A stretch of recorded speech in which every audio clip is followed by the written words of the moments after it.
Now, if you want to go in close, see, it turned red and the camera's red. Now it's recording. If you just touch the screen and hit plus, you can zoom in. So we want to zoom in a little more. And then go up a little. Move over. So that should do it. That should be pretty perfect. So just let it run. Okay. And I'll turn it off when I come back later on. Thank you so very much. Really appreciate it.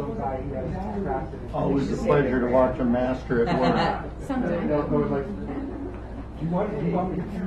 Okay, we're live. Are you ready? We are.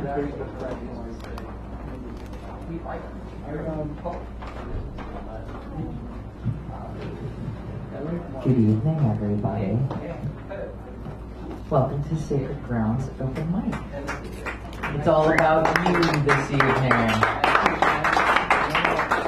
All right, so we have some traditions and a delightful structure to follow here at Sacred Grounds. And so, does anybody have any announcements? Are there any announcements? Well, September 14th, the inauguration. Oh yes, September 14th is the inauguration and installment of our new poet laureate, Kim Shuck, and that's going to be over at the main library in the correct auditorium at 5 o'clock. 5 o'clock p.m. is the reception for food, and it starts at 6. And it starts at 6. So 5 for food, 6 for the inauguration ceremony. That's a good announcement. Any other poetry news? Anybody? All right. Well, Alan Harris, I believe that you need to come up here and read Proposition 1. Everybody give a little hand for Alan. A little hand, a Trump hand, a little hand, a Trump hand. Hey, don't be picking on our little hands here. Proposition 1. Whereas warfare is the worst of all crimes in that it embodies, encourages, and rewards all others. Whereas the definition of war as used at the Nuremberg trials is meet for the purposes of this proposition.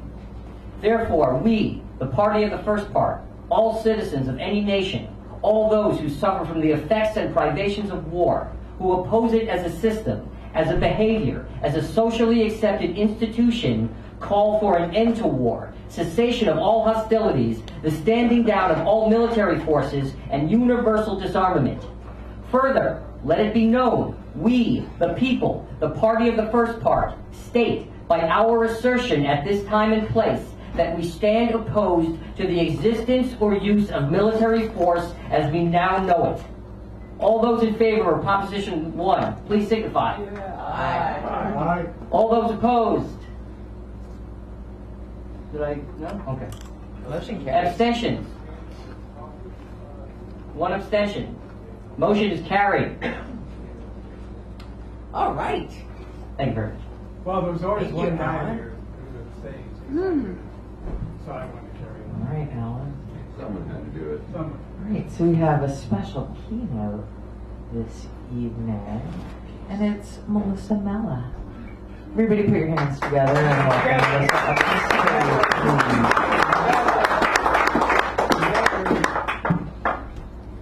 I'm going to read a couple of poems. I did a Google search, and I don't remember how long ago this happened, probably very recently, but one of the Trump advisors said something about the poem that was at the base of the Statue of Liberty. Oh, right. Yeah, I don't remember exactly what he said, but The Guardian, they asked 21 poets, what type of poem would Trump like to see at the statue? And so I'm going to read a few of those. This one's called Making America Grading Again. Give me your dictators, your poor polluters, your name, not to worry if people breathe free, irrevocable, tens only, of course. Women of your teeming beauty contests and shores, send these, the Russian oligarchs, to take advantage of me as I worship my reflection in my hotel's golden door. That guy is Bob Hickok. Okay.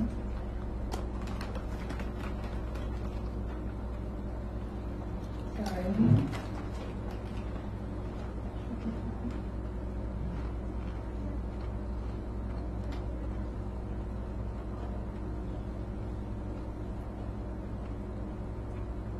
Sorry.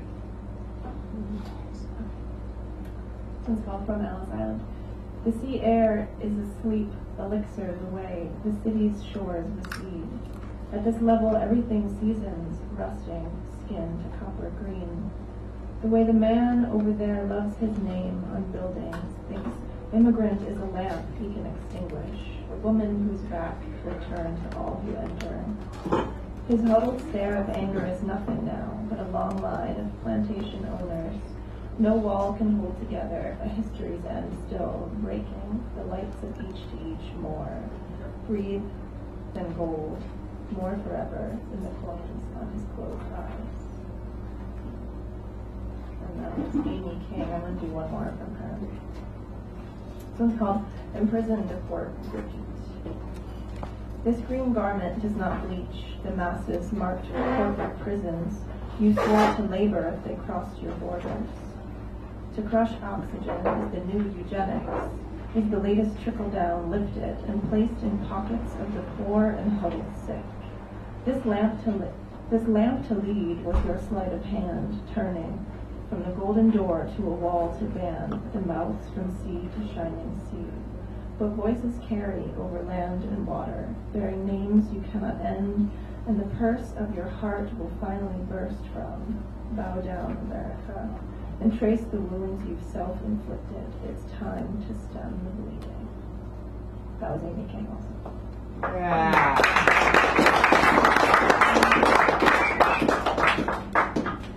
Thanks, Melissa. All right. Well, I wanna say hi. Oh, I'm EK, by the way.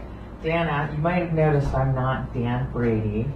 Certainly are not. He's busy for the evening. You look And remarkably Karen Huff good. over here is my co-pilot, so can y'all clap for her? She's been really very kind. And anyway, I forgot to mention that our theme tonight is Hollow Diamond, just in case anyone was thinking about that and wanted to write something really quick. But we're going to go ahead and get started with the open mic. And I'd like to call the poet J.J. Rush up to the mic. May we have a nice warm welcome for J.J. Rush.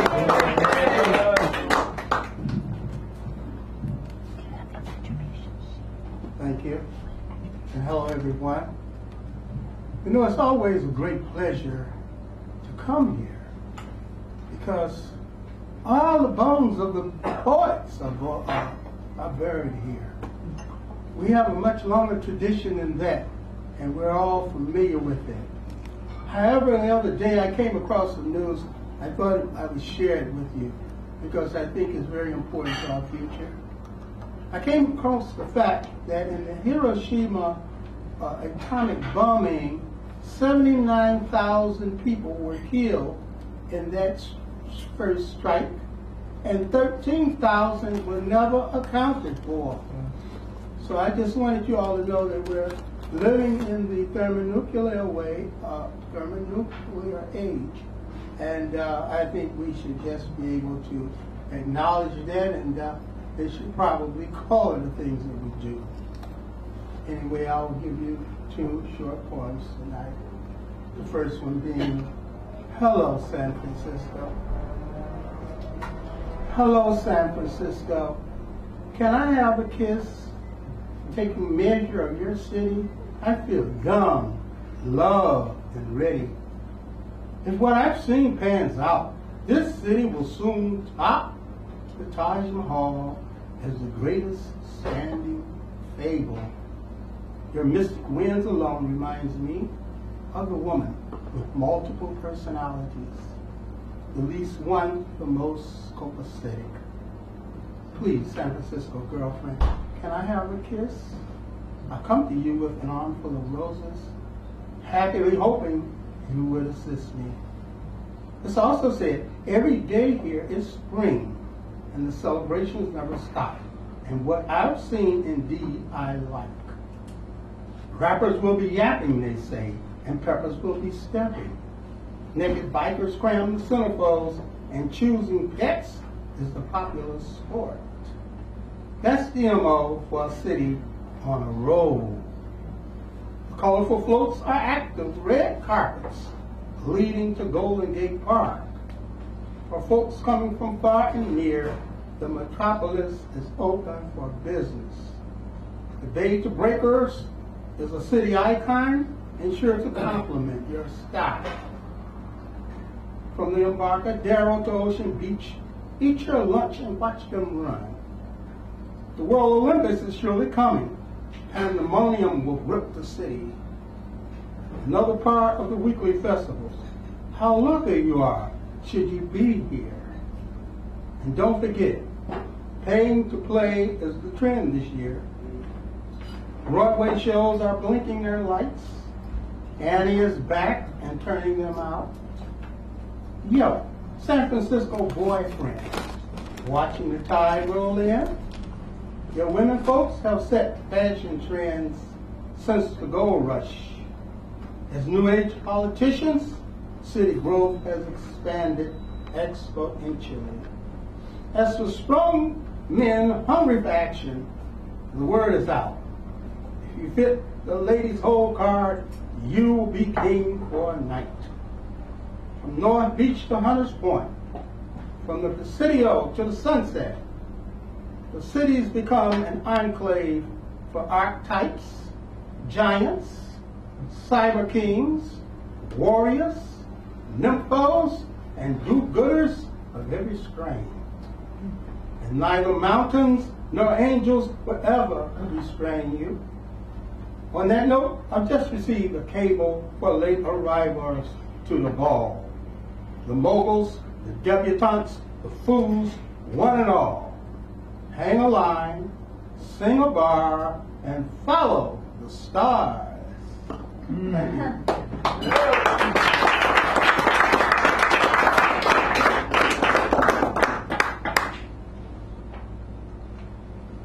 How many of you all in here have followed the windmill route?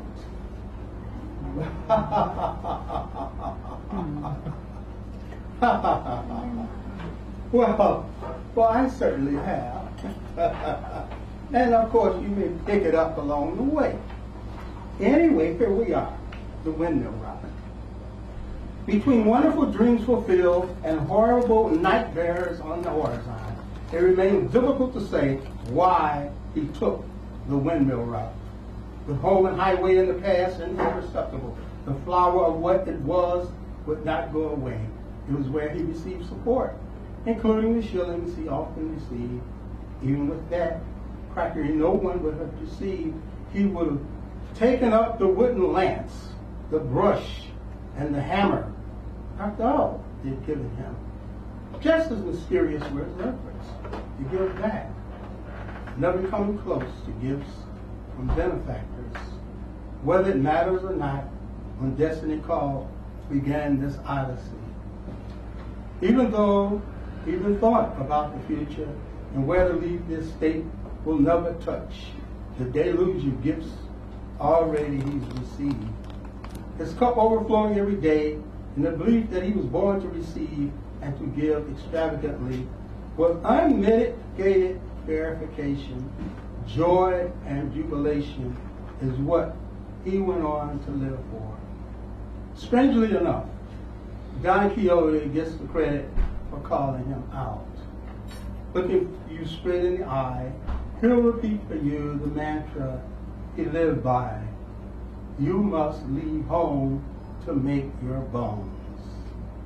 Extending the franchise, I do have time for tea to hear you out. I'm sure your story is likewise a merit, but she, relative or stranger, who taking you under wing, made of you the sensitive human being you are? Or was it a village that was your benefactor? It may be extravagant to say, but fairy tales do come true and miracles happen every day. Thank you.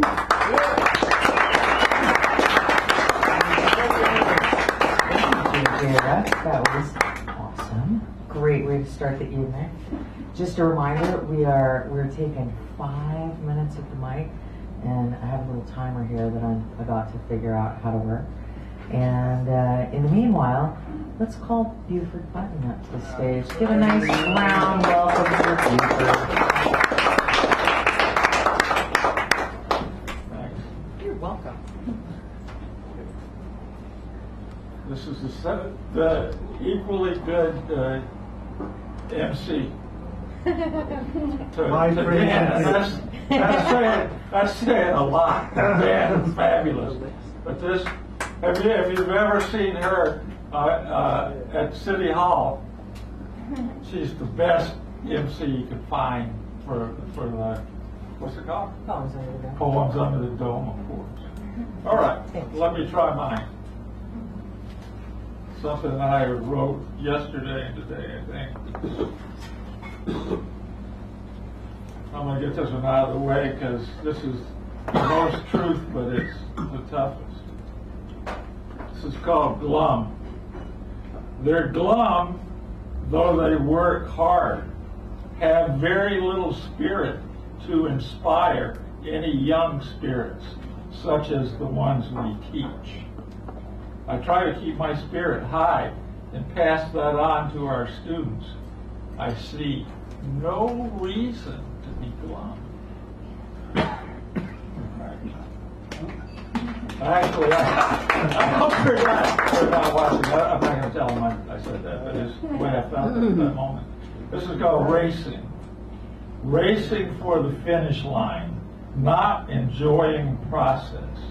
Maturity helps to alleviate this problem, but does not completely erase the competitive edginess. Meditation sometimes helps. Okay, and here's a little one here, the last one. You win. You do things damn near perfectly. I'm a little overwhelmed by you. I'm not complaining, though.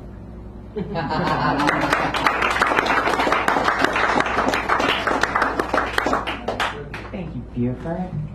All right, let's have Bobby Everett. Give me half for Bobby Everett. Have you been here before? Holy cow. First timer. And we would like to welcome you to the mic. Come on up. Raise the stank.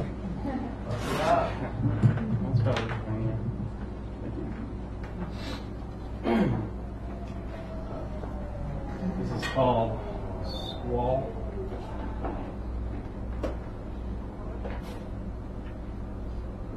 This feeling, it's like sailing in the dark, terrified of what can't be seen, writhing from the threat of what can be felt, feeling the strength and the relentlessness of the sea. Every movement threatens to overturn you. Each moment lasts for an eternity. You begin to wonder where you're going anyways, and whether it's worth the trouble. Maybe you should just go back. But back where? Which way is back? Which way is forward? Though still afloat, your heart sinks. In the depths of despair, navigating seems like an impossible task. Rowing, steering are dangerous. You could be headed in the wrong direction. You don't want to make things worse. You don't know how to make them better.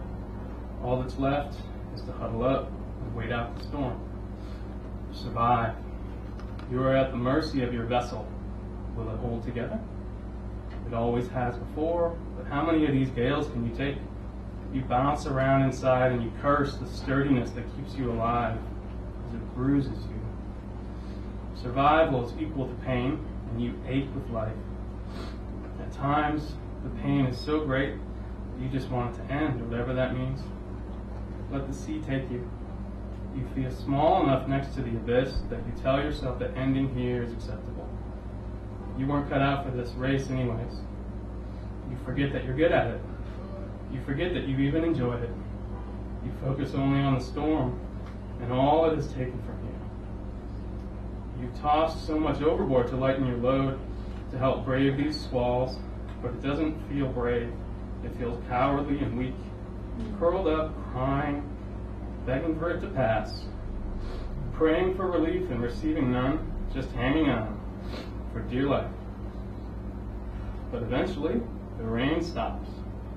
The wind dies down, the swells subside, the sun comes out, dries your eyes, then the rest of you. You assess the damage and determine that you will live to fight another day. Fight, is that what you call it? There will be another storm, but at the moment, you're just glad to feel some control again. Your memory is short. You dive in and swim in the same water that you cursed and reeled from yesterday. You're overwhelmed now by opportunity and optimism rather than pain.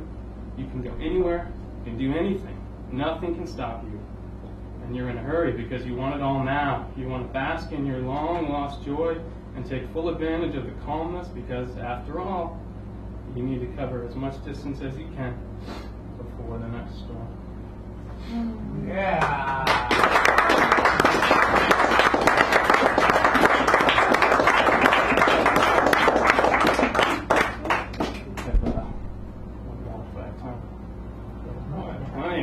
I'll do two more. Well, lighter now. So this is called Welcome to Your Home. Welcome to your home. We're so glad you're finally here. We've been getting things ready for the better part of a year. Let us show you around. We have a tour to give to help us introduce you to this place in which you live. Welcome to your bedroom.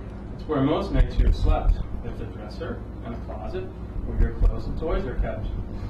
By the window, there's a rocking chair where Mommy likes to feed you, and a bookshelf where we keep a bunch of books like this to read.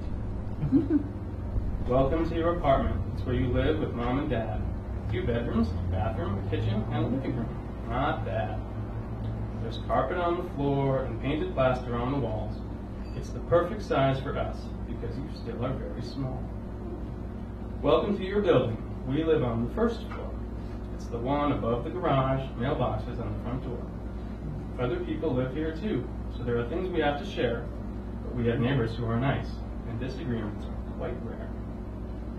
Welcome to your street. In fact, it is an intersection. Houses and apartments stretch for miles in each direction. There's a bus stop on the corner where people come and go all day, and we like to walk around. Golden Gate Park's not far away. Welcome to your neighborhood. Richmond is its name.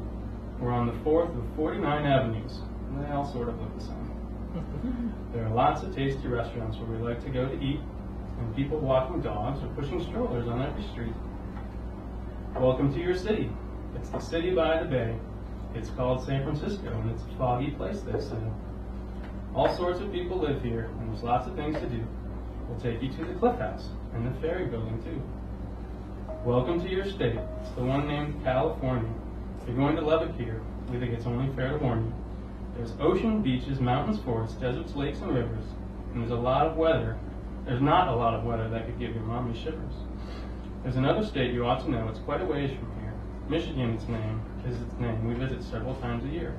We go to reconnect with friends and see our family. Mommy and Daddy grew up there, so it's your home too, you see. Welcome to your country. It's called the United States. It's a big and diverse place, and Mommy and Daddy can hardly wait to show you all the 50 states and all the sights to see. We'll take you to our favorite spots and make new memories. Welcome to your continent, North America, to be specific. It stretches from the Atlantic on the east to the Pacific. We share it with just 2 others, Canada and Mexico. There are plenty of other places in this world where we can go. Welcome to your planet. It's known by the name Earth. It's the only life we know of since the universe's birth. We've been to lots of places and we'll take you with us now. And you'll make all the other kids in your class say, oh wow. Welcome to your solar system. It's centered on our sun. It's made up of 8 planets and ours is the 3rd one. Everything revolves and spins and changes by the minute, but also takes forever since time and space are infinite. Welcome to your universe. It's the biggest thing we know. We haven't found the limit yet of how far it can go. There are countless other solar systems, one for every star. So when you look up at the sky at night, you know just how small you are. So let us now recap and trace our steps back down to here. It's not quite as complicated as it may appear. In a sea of stars, there's one around which spins the planet Earth. Continent, country, state, and city, that's your place of birth. And the city is a neighborhood that's divided into streets, and you live inside a building that sits where 2 of those streets meet. up one flight of stairs to apartment 102, and in the bedroom, in the rocking chair, is where I first read this to you. So now you have a sense where it is you find yourself. To discover more, you'll need to take a new book off the shelf. What you'll do and where you'll go, there really is no limit. But you must know where your journey starts, so that you can begin.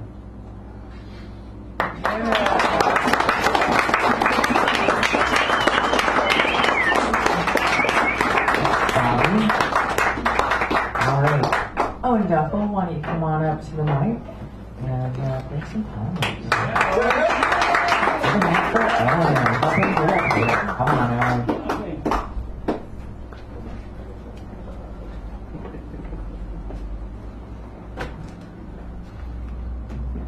Thank you, EK. You're welcome, Owen. Okay. I hope everybody can hear me. Yes. Can you hear us?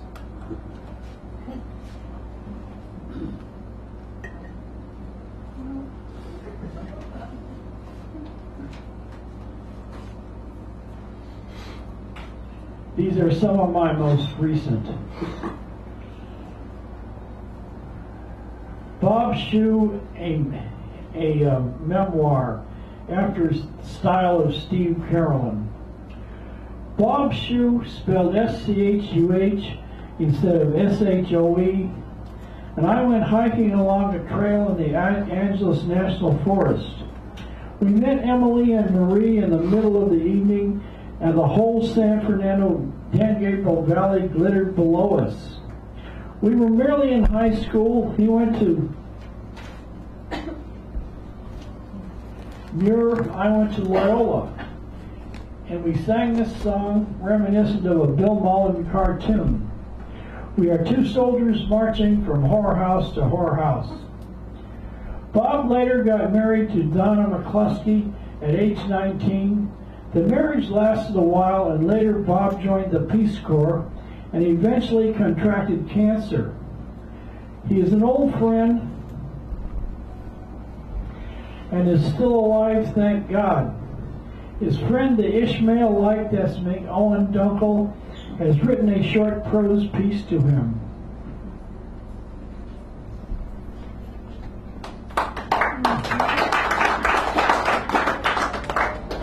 Stone demigods. The sorcerer wanders over the skies. The snake hovers along the river. The hunter lets fly from his quiver of arrows. A darkening moon narrows. A flight of sparrows penetrating the blue. I am mad at a metaphor as the day becomes one slow blanket of fog. Trieste. Trieste, the passion is dull and gentle. The notes of the Spanish guitar are exquisite and far away. Known as quiet as North Beach passion, the gentle hum and strum become my version of a vision and the clusters of clouds. Warm. Sort of evening at the Trieste, listening to the plunking and screeching of the violin and the hum and strum of the guitars, the sound of the accordion, the sound of the electric night. The violin reminds me of a plaintive squeak. To a policeman poet,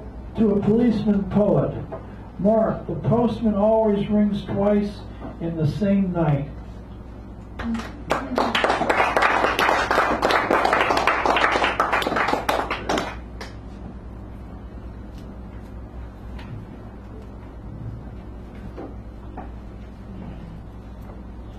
Saturday fever. Scores of tides purge the shark trout from the jaws of razor-toothed Amazon mothers about to eat the flowers.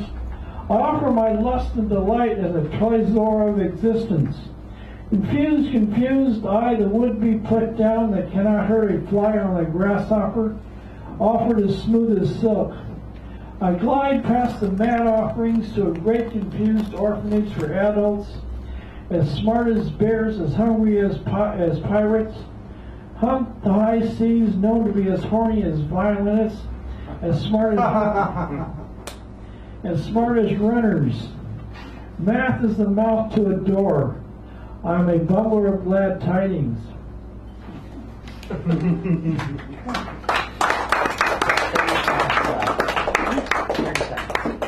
Okay, sure.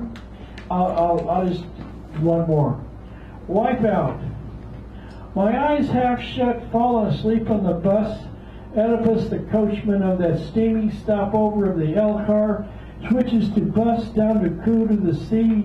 Surfers doing the surfers stomp to make me believe they are gremlins. Quasimodo locked in the tube, blocking the nose. One of them actually rides a wave, wetsuited, a 3-footer 3 yards to shore. Wipeout in a dangerous green sea, the color of veggie boy. The waves very cold and mushy, reminds me of when I was 18. Death of a Grammy was 3 minutes long. Okay, thank you very much.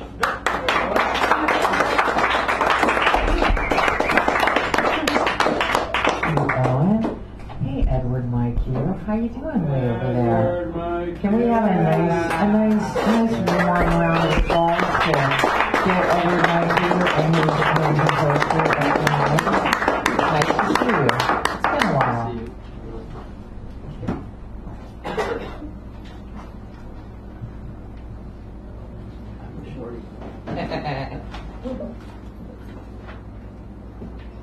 Behold, the great wave comes. This is bitter, life is brief, friendships passing, time's the thief. Life is bitter, this is brief, friendships passing, surpassed by grief. Time is liquid, each sun sets, sunset renews our floating leaf. Sunrise comes, it starts again. Behold what a sun does when it is not shining.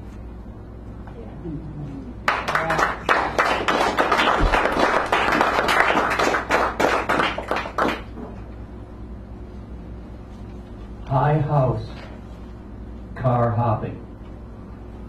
Out at Ocean Beach where the seagulls used to bark.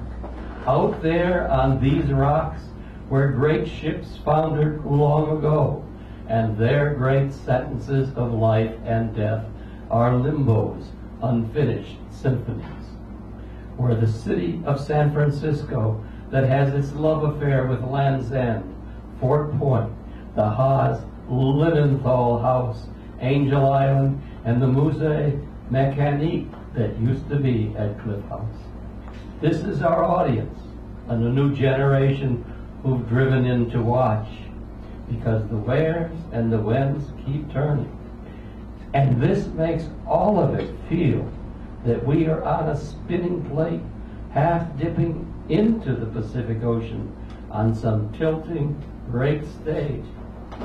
And that future out there. Thank you.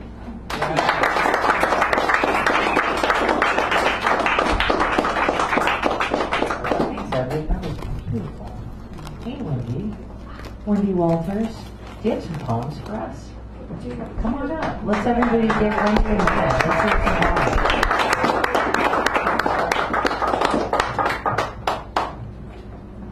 And thank you so much to EK and Karen for helping us out. I'll dance away briefly. Pleasure. I want to start with a few quotes. This is from Rabindranath Tagore. Faith is the bird that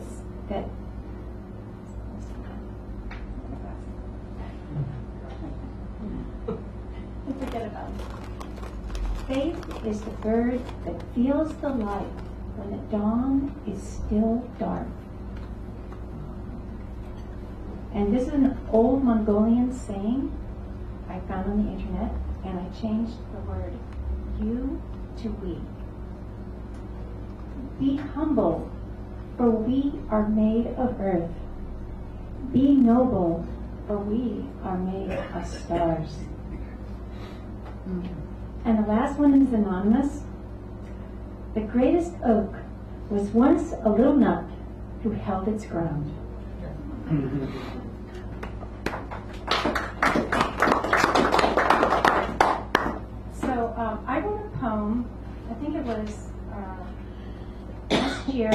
And then recently, I wanted to expand it and kind of make it like an extension. So I'm going to follow it up with the other one, which starts the same. But I wanted to mention that today is also, Dan called it the International. This is the International Day of. International Day of Declaration of Human Rights, something like that. 50 years in existence. And so I thought I'd mention that because that's also something very important. I didn't know about that today. Making a world. In a world that works, we say what we want instead of what we fear. We say what we love instead of what we hate. We shout in the streets from our deepest selves instead of from our reactive minds. Our love is fierce, and by its nature draws to itself the truth of what we need to join all life, the light within which we've avoided. In a world that works, the purveyors of suffering lose their influence. They cannot help but see the illogic of their false beliefs, the illusion of me and you and mine and yours. That which connects life to itself, where all is one, is the guiding and governing force. For in such a world, humans, one by one, as the years pass, slowly but assuredly, are growing awake.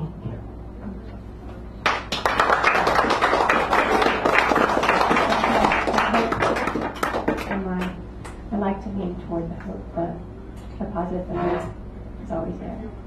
And this is called Protesters' Declaration, inspired by the teachings of Dr. Marshall Rosenberg. Say what we want, not what we fear. Say what we love, not what we hate. Say what connects, not what divides. Say what the heart knows, not what the mind says. Say we support the unity of life, not the illusions controlling its nature.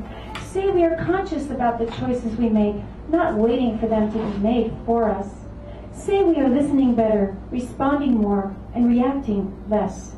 Say we are realizing how little we understand ourselves, others, and the marvel of the earth, so we can become a little more compassionate and a little wiser, using a language of life.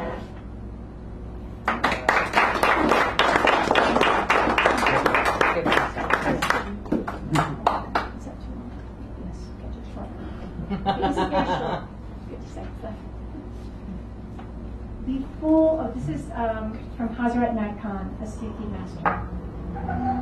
Joy will arise. Be full, not all night, the morn will break.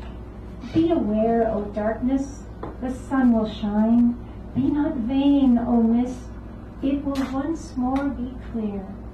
My sorrow, forget not. Once again, joy will arise. Once again, joy will arise.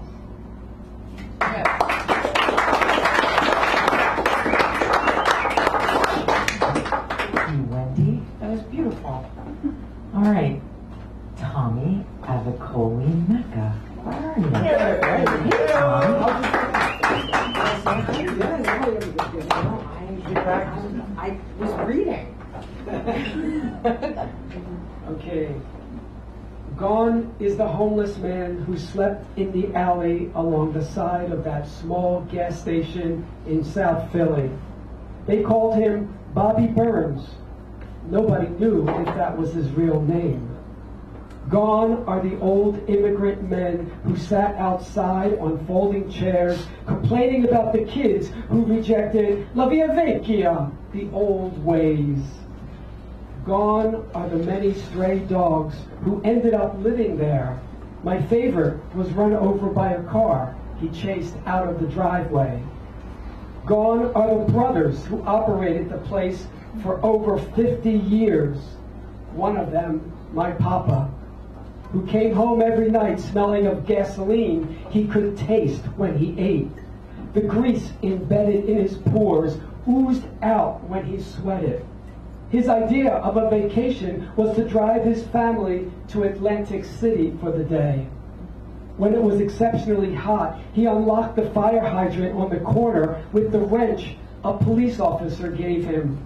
The kids would take turns leaning their butts against the opening, creating a spray that reached high into the sky, splattering on passing cars in huge explosive drops.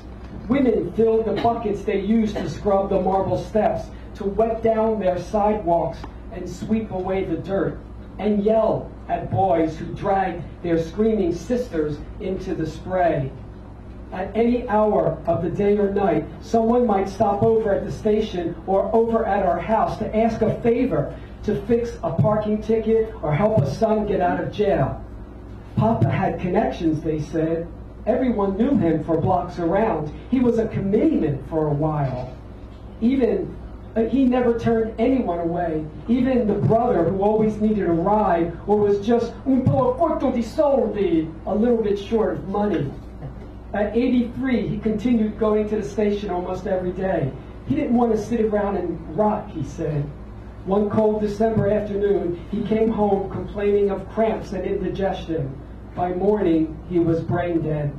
Mama made the decision to take him off of life support. His funeral procession wove its way through the neighborhood, all of us in the lead car, bowing our heads in silent reverence as it passed the old gas station. When they lowered the casket into the ground, I realized I never really knew him.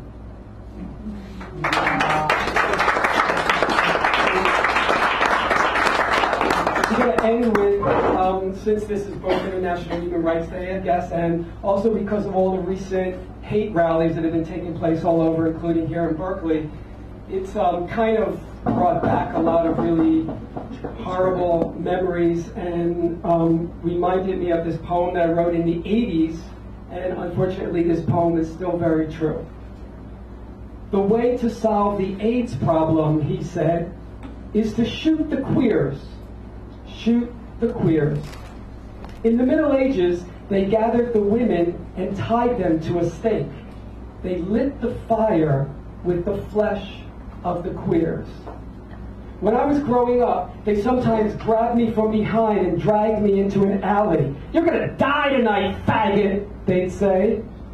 But their fists could not do what I did better. Kissing Tony in that dark alley, and so scared, I prayed for weeks for forgiveness. I was sure the devil had my soul. When I stopped praying, I filled myself with pills and liquor, sure that I was quieting the demons that raced through my mind. The way to solve the gay problem in Dade County in the late 70s was to kill a queer for Christ. Kill a queer for Christ. But the way it's always been done best is not by tying a queer to a stake, not by lighting a queer's flesh, not by dragging a queer into an alley. The way to kill a queer is to tell him he deserves to die and then wait for him to do the rest. Thank you.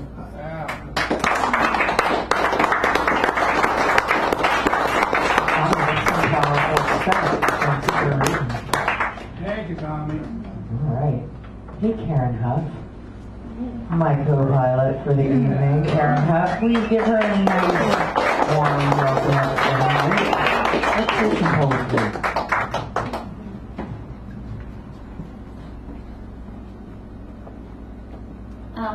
Before I start, I forgot during announcements that people should know, I just got an announcement today, the Dancing Poetry Festival is September 16th from 12 to 4. It's at the Legion of Honor in the theater downstairs from 12 to 4. You can go to the website and get tickets. I got notified because San Francisco Peace and Hope is getting some kind of an award there this year. Anyhow, another event, didn't think of it earlier. Cats and trees. For centuries, the ancient oak drank in the sun, unquenchable, sucked water from the aquifer. Roots climbed down too deep to worry about mere matters of passing rain or drought. still thirsting for something more. The girl throws her left leg over the lowest branch, pulls herself up, stands and moves to the next strong limb, following an easy spiral up and up, brushing leaves, laughing at startled squirrels until she turns, looks down on rooftops, cars that look like toys. Palms grow wet and cold, eyes quiver. Descent is obviously impossible. Her father says, no one ever found the skeleton of cat or child in an oak, however pitifully they mew. Hair blows across her eyes, plasters itself onto her damp cheeks. She hugs the mighty trunk.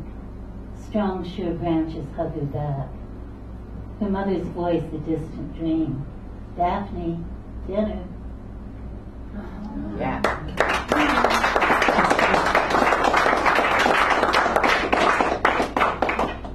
Accidental serenades. Ryan's guitar. Ryan's guitar strings gently vibrate my floorboards. Same riff, repeat, repeat, repeat. Clear notes tickle my ear like a feather of memory. Wait, I know that. Sweet melancholy musings, Red Hot Chili Peppers Under the Bridge. Cradled in quiet joy. 3 years he's lived downstairs, practicing. Guitar, harmonica, drums. This day, a day like no other. He played something I like.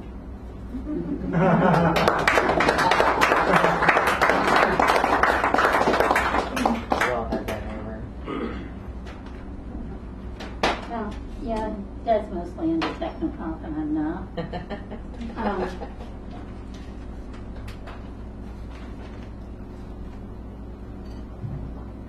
I pulled this one out of the computer today. I wrote it for Jim about 2 years ago, and I didn't realize till about 10 minutes ago that it was 3 years ago today that I met this scruffy sailor poet. It's called Beachcombing at Night. We speak the language of the sea, silently diving through that unspeakable force that drives the tides and pulls saltwater currents of blood through your strong and steady heart, washing half-remembered dreams up on the sand, where they glitter in moonlight, but return laughing with the outgoing waves before you can scoop them up, or give close examination, no matter how fast you scurry. And the other announcement is a couple of scruffy old sailor poets are getting hitched at City Hall the 22nd.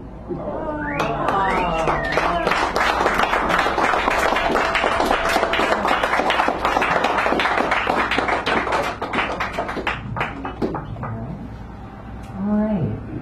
Antoinette Payne. Oh, there you are. Hey, Antoinette Payne. Let's hear some of the sound of two hands clapping among a lot of people. We're not in the woods. We're only very small groups. Antoinette, have you been here before? Yeah. Great. We look alike. You kind of do. Perfect for you. Hey, There you go. Did you girls plan this? We just Yes. noticed. Hi, everybody. Oh. Hi. I'm going to read a few here. Perfect words fall short in film, song, dance, drums. Licorice deep, black, sticky, sweet carries memory further than ancient anaconda. Sleeping, pulsing, poised to strike, no sound, no breath. Musty smell from somewhere close. A hazy cloth jumps in, breeze. Glimpse of light filters frail illusions. We reach for the hand of our elder brother, sure in our identity as darlings of the omnipotent. Sorry.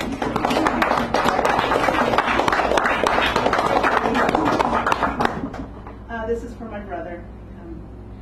David died today. Mental misery, inhaled peace, cancer snatched life, Stubborn child endures repeated slaps, does not bend. Later lights snails afire under green grape arbor. Complacency mistaken for dreams of a usual life. Friends loved nicotine too. Yellow stained fingers go unnoticed. Day-to-day routines span decades. Breathe every second, fear every thought. Gone now, voices, depression, cancer. Essence soars, sublime happiness for David.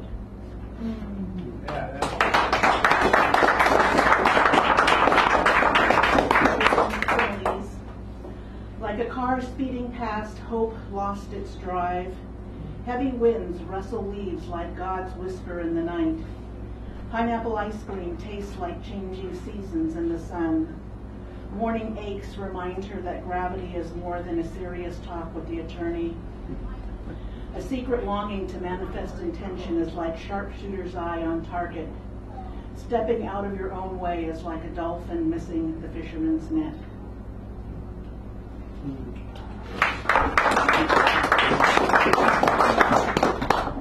And another shorty. View, it's called. Dust particles in prism light floating over a wood slat floor. A child almost that small laying flat and watching minuscule fairies ride light beams, mesmerized by swirling mirage, not knowing if it's real. The housekeeper comes, she talks on the phone, standing in the hallway. The child turns over, looks up her dress, where swooshing specks vanish.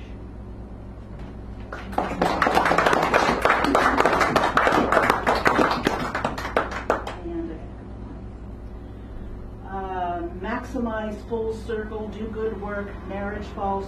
No, I was going to read that one. I'm sorry. I don't like that one. But I guess I'll finish it. Okay. We might like it. Yeah, you maximize full circle, do good work, marriage falls prey to earthbound rules. Fish food falters down deep rivers. We go on foot through mountain path, arduous uphill flimsy steps. Wind thrashes leaves down in crop patterns. Find meaning in remote silence on a hill, while winter soul sisters cry to be heard.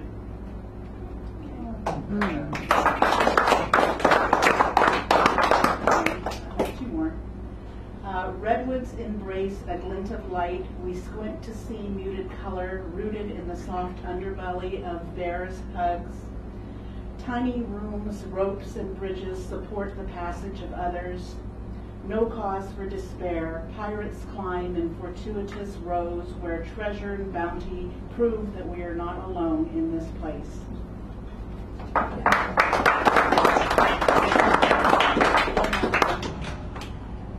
Rush hour, one way down Oak. People talk through open windows. Crows caw to the sea of us. Restless bamboo drinks in fog. Finally, she pushes through a holy moment. Breath stops, it don't flutter. Every beat takes you farther before night opens to light. Routinely search musk, dank, cold cobblestone cave. There before heart throb, she slips, falls, slithers. Barely breathing, he waits, net in hand. Amber eyes meet. We smell white jasmine. Pungent, sweet, succulent, sinful sauce.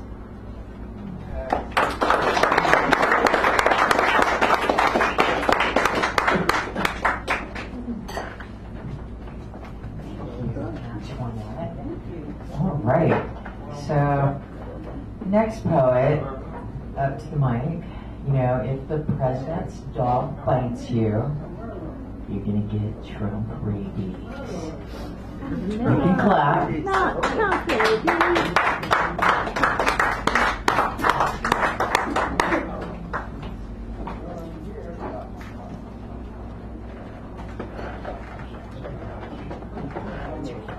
I thought I had all the answers.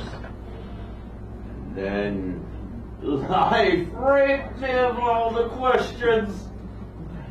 Or how I stopped worrying and learned to love.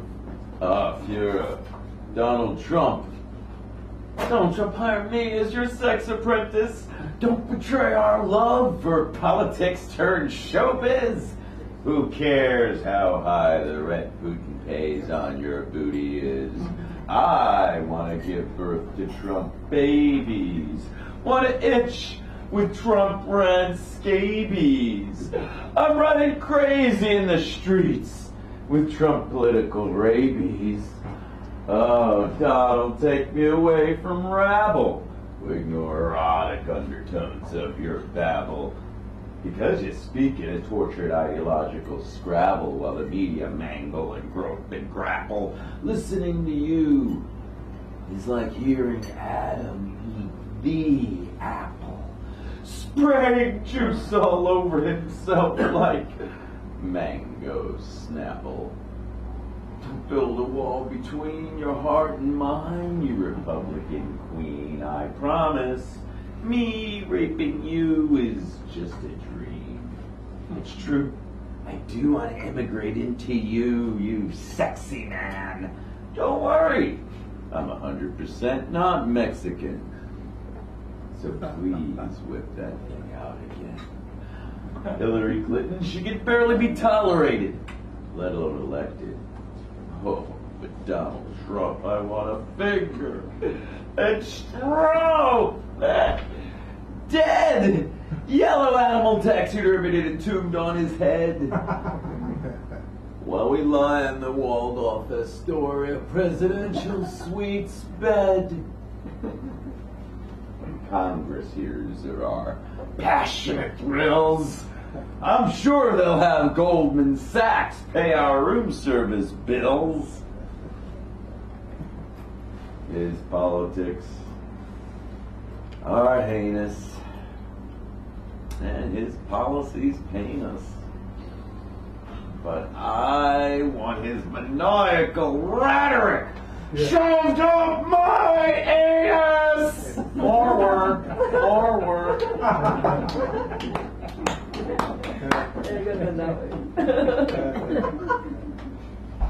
Forward. It won't hurt for long. Less than a decade of Donald Trump tears. At most 8 years to realize Donald Trump fears. So, I'm pasting Trump campaign posters up on my sugar walls. I'm grinding to elect Donald Trump president of my genitals. Donald, fuck us in their fits of fascism. Piss on us with your wit and wisdom. Choke us with your words until we're sick. Donald Trump, you suck!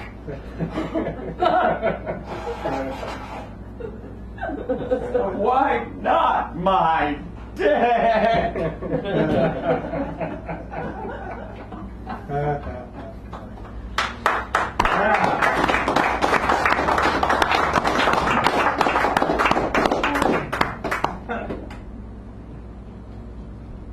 My next piece is called Before the War.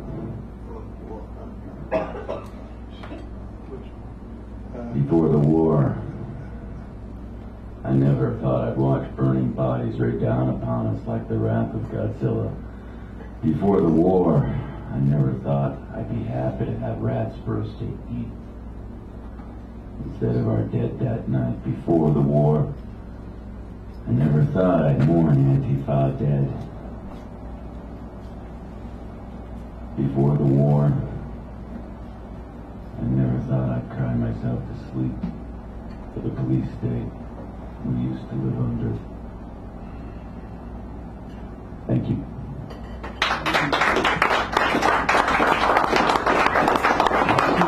For your arts and vote on survival skill tips.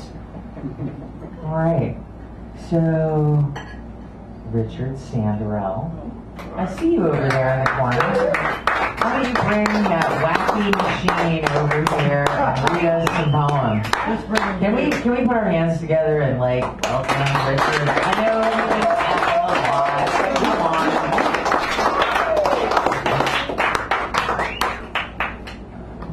on. This machine's bringing me over. Before I start, there's a couple of announcements. One, I'm going to be featuring at Hasadat, hosted by our feature tonight, Blood Flower. Then on the 27th, I'll be featured here. And on the 30th, I'll be part of the 10,000 Poets, is that what it's called? At the Beat Museum at 3 o'clock on Saturday, on the 30th. So,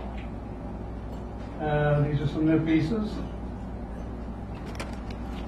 Solidarity is growing, but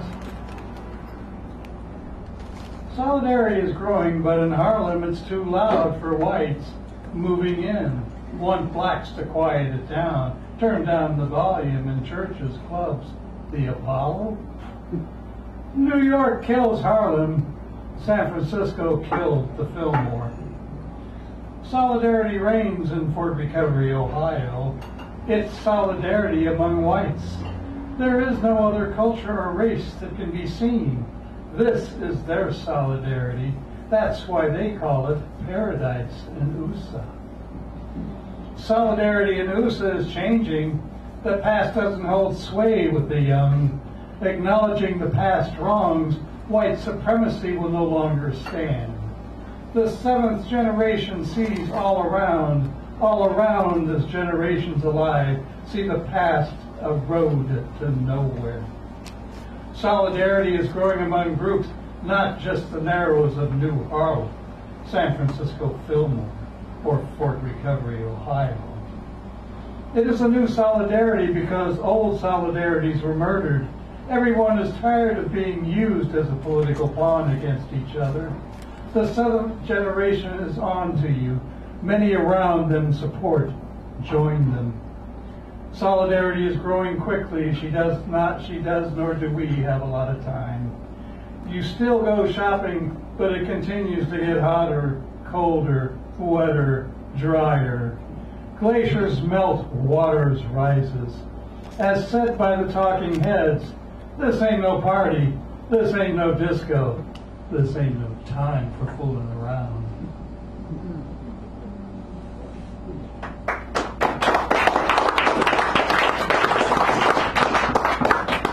It's the dance, solidarity. Theme. It is a dance, an angry dance, repeated in many performances across the sphere, rushing toward its final circle, spinning ever towards, if you can determine what towards is. These dancers come with protective equipment. Someone might get hurt, could be riotous. People will bounce, repel off each against each other. This is Empire's gladiators. Blood spills, spurts, baptizes dancers, audiences, watchers cheer on. The riot dance begins, broadcast for your viewing pleasures or appallings. This war and rot tears the empire, destroyed not from without, but from within. Meanwhile, under all this, a new dance forms itself into the minds of a troupe where the new dance plants ideas for dancers to perform. Something a little less violent, spontaneous yet with structure, controlled with points of frenzy, yet slower, needs intimacy.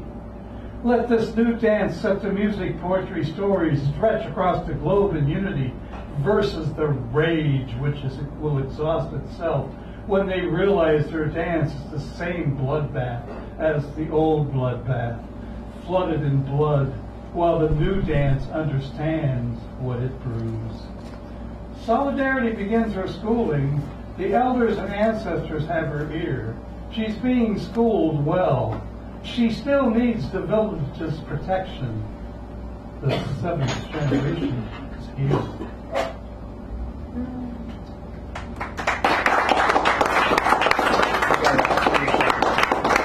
Okay, everybody remember Whippy? Whippy Burgers? Yeah. Popeye's friend? Yeah. Wimpy wants a new burger. Wimpy, Popeye's friend, said he would never pay you on the next Tuesday of next week for a hamburger today. Wimpy, now older, changes his order. He will now be gladly pay you for the second Tuesday of next week for a vegan burger today. Yeah.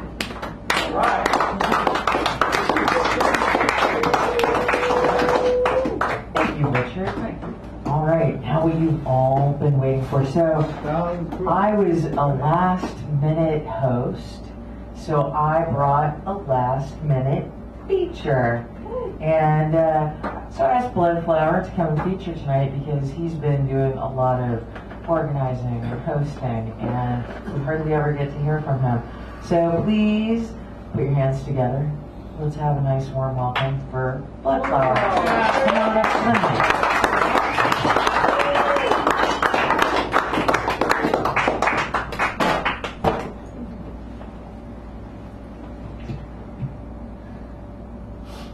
I'm up in my room with Gertrude Stein. She's like a personal friend of mine. We cast our pearls before the palest of the blue-eyed swine and get hella fucked up on cheap French wine. She said, who came first? She said, Napoleon first. She said, who came first? She said, Napoleon first. The sky, it was silver, and the stars were jet black. I was self-medicating in a shotgun shack, and I thought I'd give up half my soul to get that mojo back. She said, who came first? Napoleon first.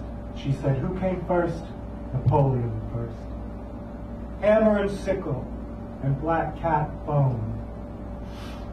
I hear them whisper and I hear them moan, but it's all just voices of the dead crying on a public telephone.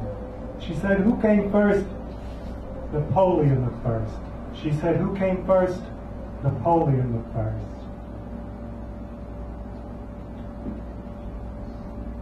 I'm up in my room with Gertrude Stein. She's like a personal friend of mine. We deconstruct intelligent design, raise our serpents, and drink turpentine. She said, who came first? Napoleon the first. She said, who came first? Napoleon the first. Thank you.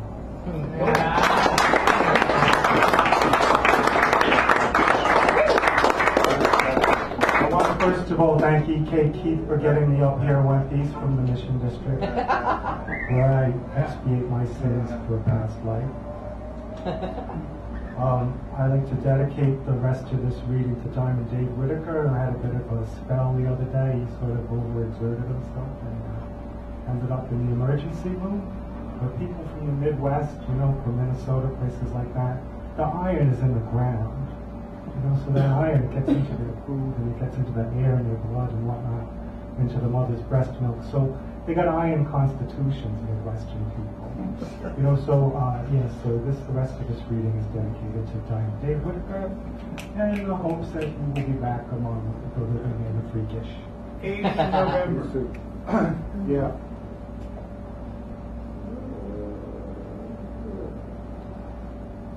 I brought the water. There's nothing in here. Just kidding. How long can I do this? Okay.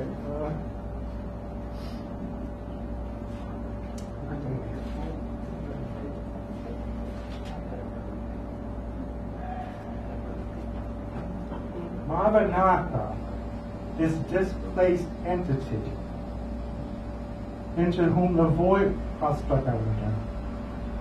Maranatha, this displaced entity, into whom the void opens inward, revealing seasons that beckon and smother anxiety's intent.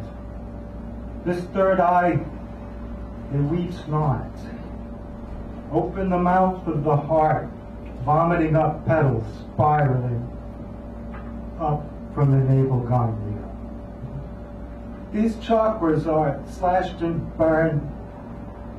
The corn goddess stands mute, backlit, feet wide apart, bearing a trident. She has come to collect me, extending her hand of the falcon and the dragon. She leads me into the belly of the night.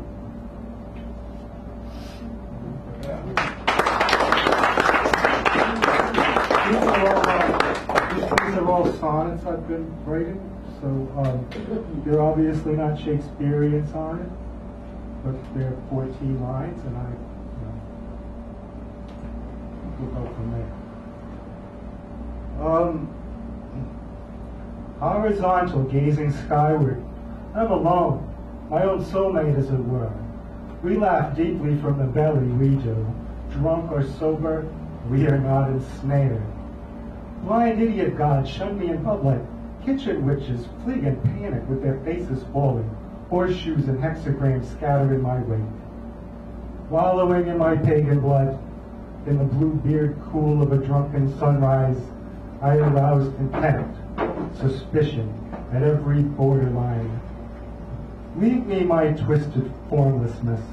I have no helpmeet, no consort, and that bitch who raises the dead is not my son.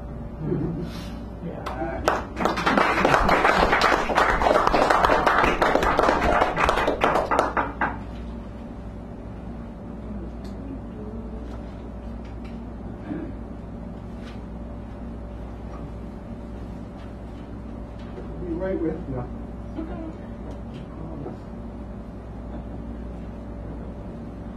This is a really good one.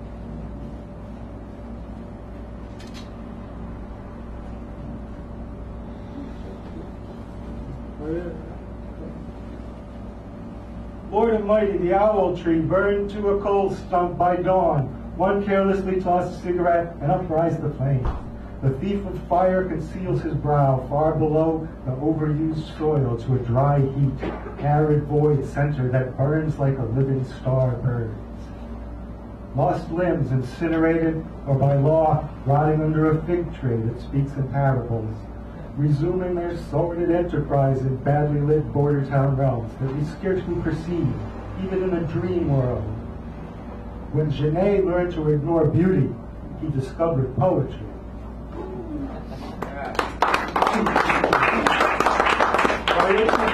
I want to thank all the other poets that were here too. You're all awesome. Thank you. It's good to be here among like-minded people.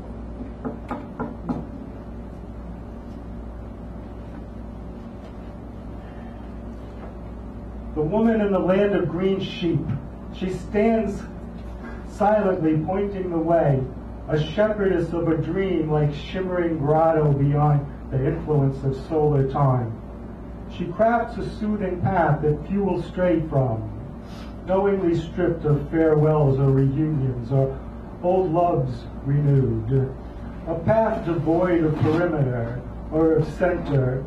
The woman in the land of green sheep, her eyes are red, her palms are smooth and cool, her hands firmly correct us in our path as she leads us upstream, with a face like unlit window panes towards a portal of a radiant escape.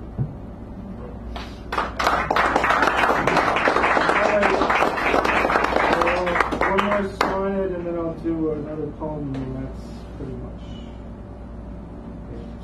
Yeah. Oh, you're just going to leave us wanting more. That'll be the first.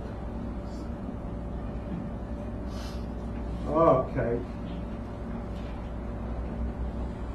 Drinking with bald Lady Death, all night rattling dice with Coyote's one-eyed sister. So then they shoot me to the curb, all smiles and wizened-eyed pissed. Out into the streets with you, dirt boy. Sober up and slay the dragon in your mind. Win the hands and the hearts of the harlots, and die with a toothache in your heel. Thus I was wrapped in skins and sharp spices, fetish and crystals, feathers, beads of silver light and evil claws. I wandered the streets and the plazas, healing cripples, curing the blind, straightening out the lame, spreading a venal gospel of love.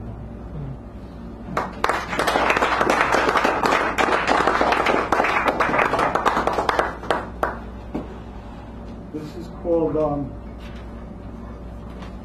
this is entitled Bedlam 94110. It gets better. Make me an instrument of a dim star described. Make me an instrument, ocean deep and astral wide. Make me an instrument of your elusive peace. Make me an instrument of your ecstatic release. Make me an instrument of a living breath. Make me an instrument transcending death. Make me an instrument of your chronic desire. Make me an instrument of ice and of fire. Make me an instrument of a wandering scar. Make me an instrument of a gay guitar. Make me an instrument of licorice and rum. Make me an instrument of the chaos to come. Make me an instrument to greet the rising sun. Make me an instrument to help us come undone. Make me an instrument to run among the runes. Make me an instrument to play the devil's tunes. Make me an instrument that makes you up and dance. Make me an instrument of lunacy and of romance. Make me an instrument to smash on some jelly roll. Make me an instrument, an extension of my soul. Make me an instrument of wormwood and gum. Make me an instrument of the chaos to come. Thanks, everybody.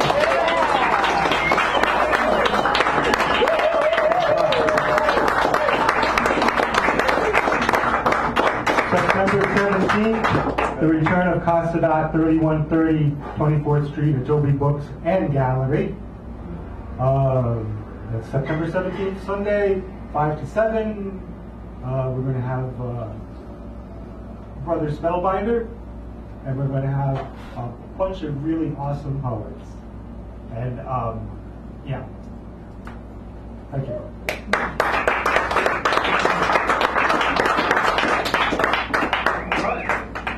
Thanks, Bloodflower. That was fantastic.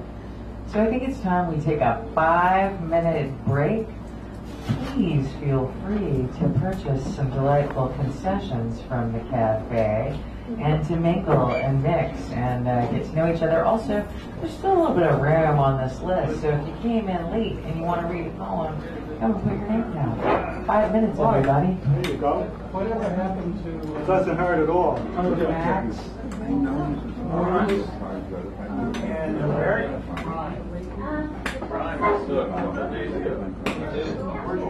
You're very excited about this book. We have a lot of prizes today.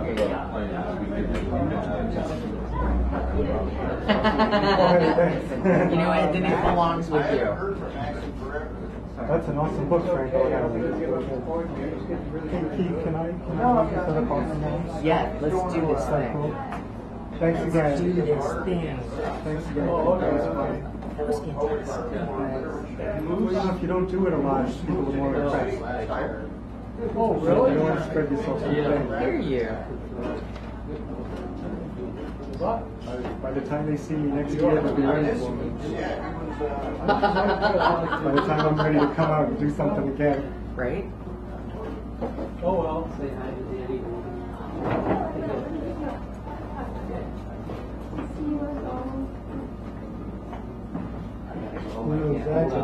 That is down there. Where? Okay. Getting in your way. No, I'm just checking something. Yeah. You all right, man? Yeah. Wonderful. It snuck up on me, too. Then I had to ask. Isn't that how that works? Yeah. Well, We, well, the million. about 3 years ago, we were still getting What is that new book? we were in Eureka. This new book is called Church Bazaar. I know. It's Raymond Yes, forever the church. She had her arms full of things. It's called The Poetry of She goes, Queen it's of obvious Thunder, you are a come couple. Why aren't you hearing what she has in her arms? Oh, thank you. I go, Yeah, it's not right on she doesn't need my help. Oh, you don't understand. You're to pick up the tab, carry what she wants. Yeah, I did, yeah. Actually, Karen doesn't remember. You better get one of these. It was a whole long list. Yeah, The church lady says. Well, but for you, it's only I nine. may add that on, tack that on to the Oh my. Well, hey, the price My ain't gonna go husband, up on Dan, that. Dan Brady's in Oh. All right, When I baby. met him Hey, on the street on a corner when I was on vacation, a woman who knew him had met me in a health store nearby, and we walked out. And she said, "Oh, there's Dan Brady." He was walking toward us, and when he got close to us, she said, "I have a present for you, Dan." I said that to Dan about me, and we both kind of looked at each other like, Okay. little omen. Yeah. Well, I try to do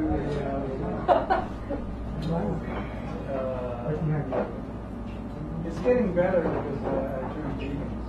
Yeah, that's what happened me. How long have you been in the 37 years. 37. How about you? Yeah, keep going. Keep going. You should try to give them like that. I do. Well, yeah, but I got about 3 others that I'm on. Singular. When I started doing And the mural is my best. doing a great job. I hardly ever use it. I'm supposed to use it. I used to use it every once. Take care of it. Got to how you think? I've been bolder. What was it? They're trying to slow the basil. Nobody's going larger. Oh, you remember that bar sport? Yeah. Ooh, that's bad back then.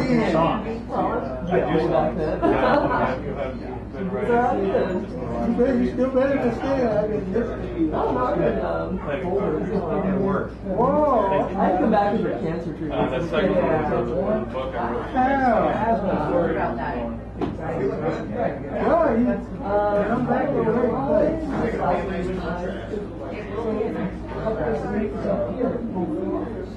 How we doing? We're leaving.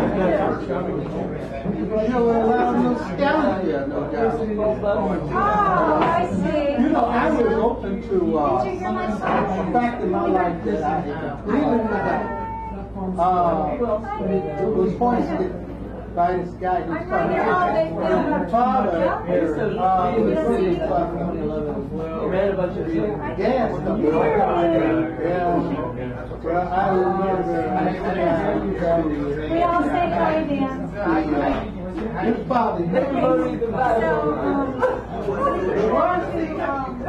So, Yeah, this is dropping the Vaseline and the title of the car to go to Mars and falling out of the car. My friends there said, that's the best thing. Yes, I do. Anyway, but I used to sometimes get every day going into his father, every man, he used to go into the kitchen and change oil. I have like a strap. So, there's something about the past, man. The only way they know. I know everything is someone catalyze some kind of system in the mind that make that feeling come from. And it's happening daily. I think it's very good.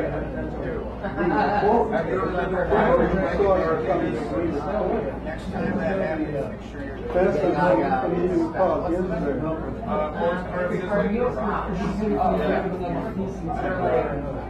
I was able to write all this whole book of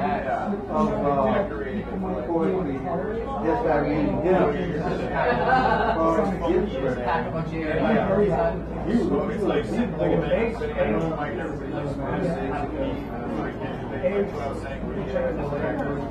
I'm gonna give it to those who shot.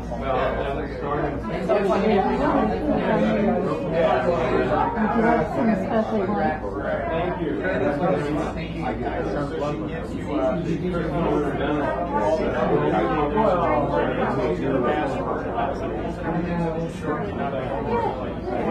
But actually, that's how you go. That's really how you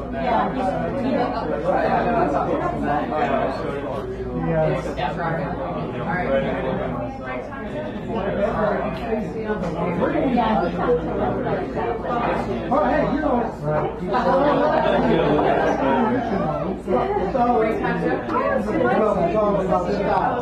back to the book. That's where we're supposed to go.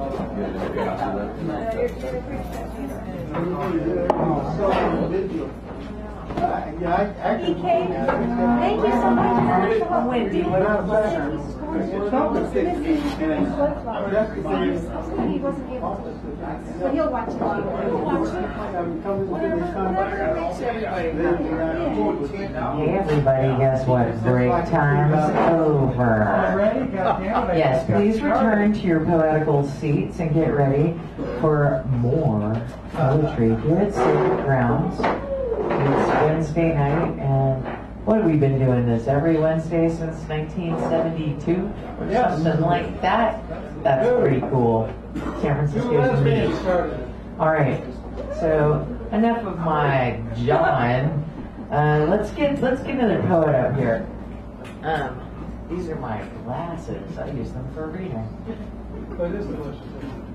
Ooh, Bob Gordon. Bob Gordon. I think that people need to clap for you. Can we have some applause?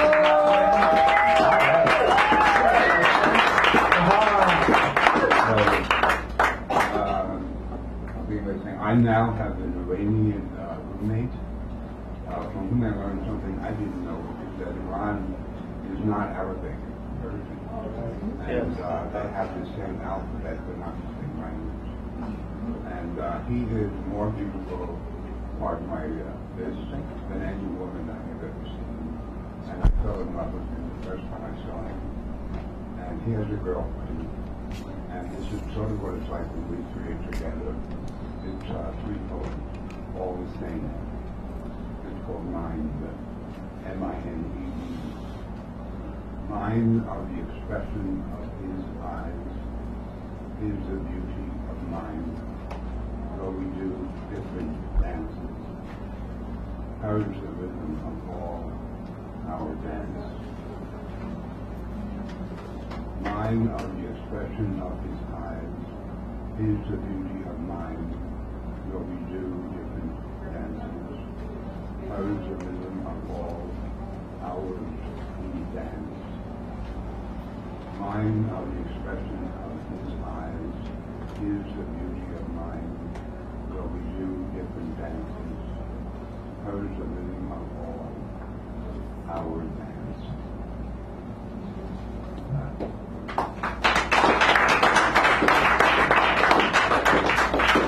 And this is similar. It's two poems which are exactly the same except for the last three lines. And this is a description between us. He calling our garden beautiful, with Persian accent bending to the terracey glance. When I had said, how do you like our garden, he declared, beautiful, and I was gratified even that word in his voice. Claim the spring sunlight for me, as it is his way to glance and see a simple garden and say, beautiful, as though leaves and blossoms in the spring air could be seen with a mere glance and call beautiful, only to be that much more than beautiful to me, bending in or glancing. And there's the same poem. He called our garden beautiful, with Persian accents bending to the terracey glance. When I had said, how do you like our garden, he declared, beautiful, and I was gratified to do that word in his voice. Claim the spring sunlight for me, as it is his way to glance and see a simple garden and say, beautiful, as though blossoms in the spring air could be seen with a mere glance and all beautiful, only to be that much more beautiful to me.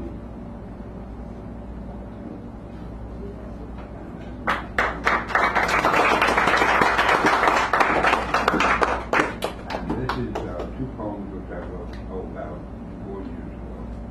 And I thought I'd read these. Wedded in God's bounty. Noah said that Sept which means he made it mean a lifetime.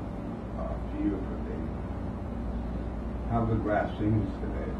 How untrue these words. How I stretch out. No song of birds or human voice can bury my wonder. How the wind restrains itself. Once again, I try to say we do not deserve, but the song of the sky and air is good peace. The grass sings to my doubt. The sun serves the meadow with warm arms. I let loose the terror bent, binding my knees. We are alone. We are all alone who cannot rest. But we may lie down and let the wind be blessed.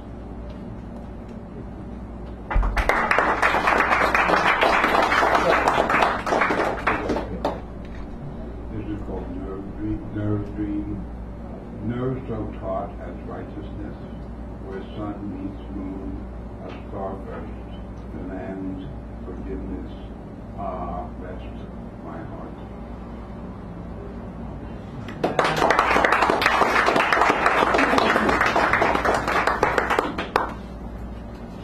Thank you, Bob Gordon. That was exquisite. Hey, Alan Harris. What are you doing over there? Why don't you come over here and read us some poems? Let's have some claps for Alan Harris. Would anyone object if I took a photograph of the room from up here? Anyone have a problem with that? No.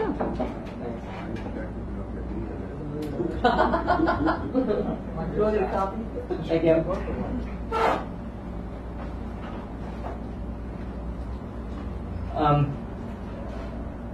Somebody that I used to know and who I used to collaborate with artistically died recently, and this is my attempt at an elegy for that person.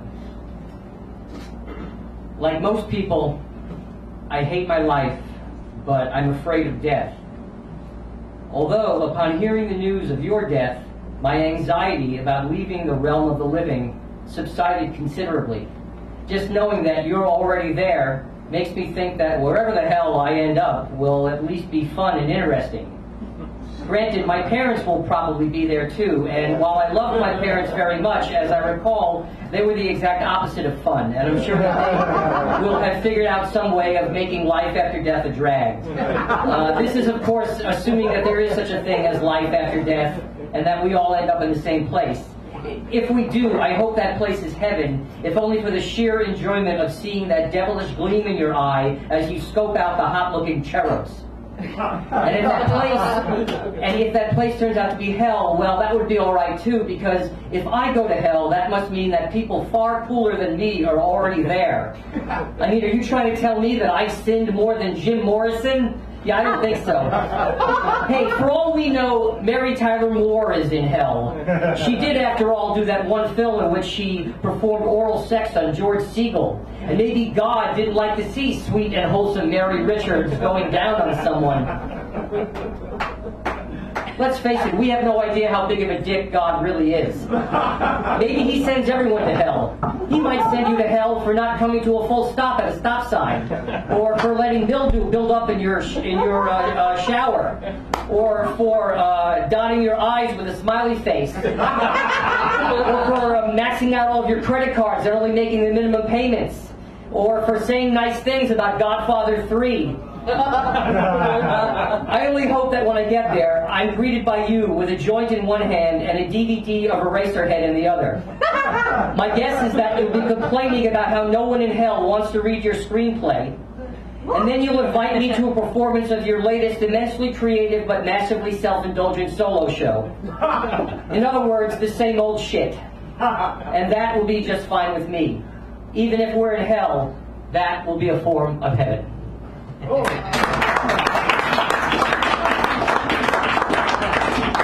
He's a very unique person.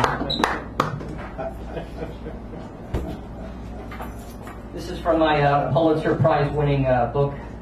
What? Yeah! I could win a Pulitzer. Yeah, you could. They probably wouldn't be here. Is that a gun? Are you mugging me? Is this a mugging? Okay, I've heard of this. I'm being mugged. You want all of my money? You want every cent in my pocket? Do you take checks? No, of course you don't. I'm sorry. I'm new at this. I've never been mugged before. I'm a crime victim virgin. Oh, you're sorry.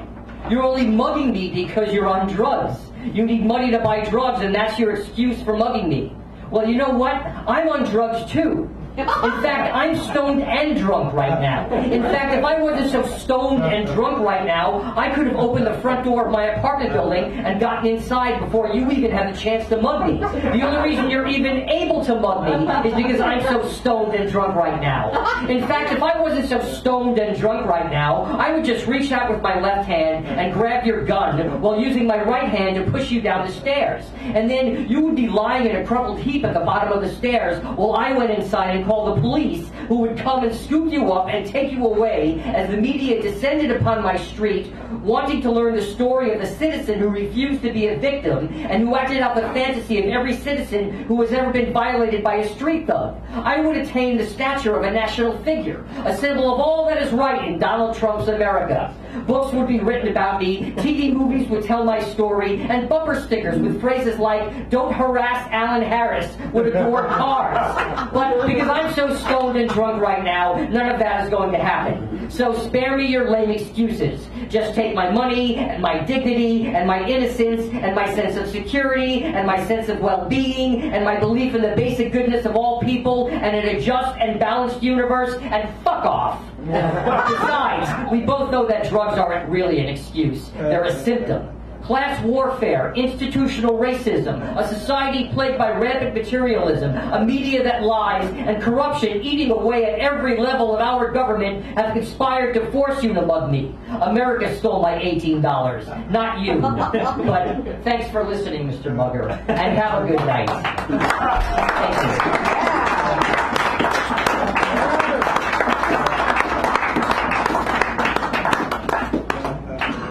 Thanks, Alan. I can always count on you to put things into perspective, really. Hey, Melissa Mella. Way over there. Come over here. Clap for Melissa Mella, everybody. Hi. Hi. I had a weird day. Me too. I almost didn't come, but here I am. I did do something cool today. I changed my own fucking headlights.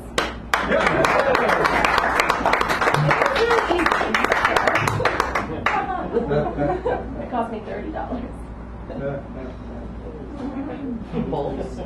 What? For the bolts? Yeah, the bolts. Wow. Yeah, $30. So it's not that bad. I mean, as opposed to like 80 to 100. True. To have someone to do it for you. Were both of them out at the same time? Yeah. I checked my fuses stuff. So I'm gonna read some old ones that I have in writing very much. What? You guys want to talk about my car? What's a car? Oh. This is called The Weathering. Bird parts littered cement like omens or gifts. Beak, talon, wing. She said the starlings let their babies die. Either the weathering of desire and erosion like so many daggered raindrops on beach sand, or the abrupt and disruptive thunderclap of an unrequited canoe. There is a dichotomy of beauty in letting a lover go, that dances, dances, dances with ache. My heart in cracked ribcage opened, wide in silence. What is this body made for but to harbor change? A vessel, sensations impermanent. The trees are prepping to scatter, while the rest of us are still in bloom.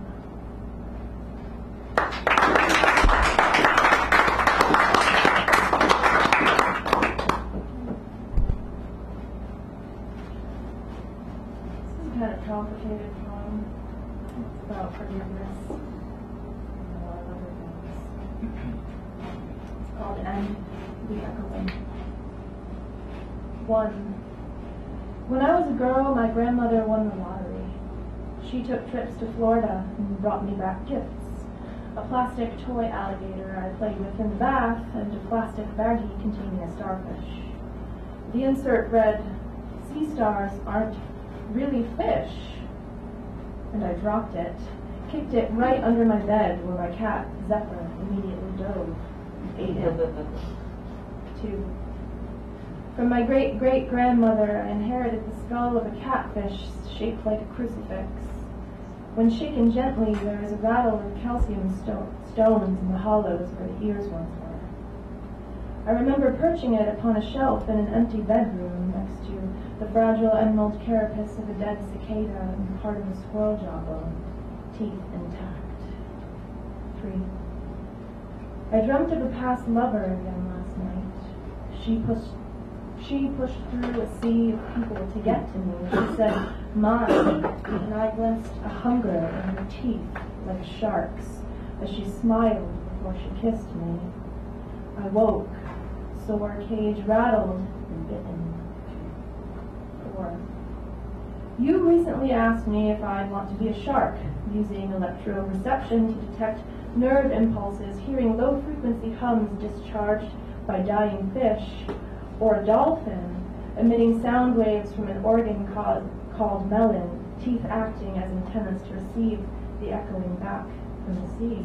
And I answered dolphin, and you should know that yes, it is for pleasure, and it is also because you make my teeth pulse, and it is also because I've grown bone-tired of fishing blindly for heartbeats in open seas, no echoing. 5. The sea star has a vascular system of salt water rather than blood. Imagine what it must feel like to be completely filled with the very molecules that surround you. Thank you.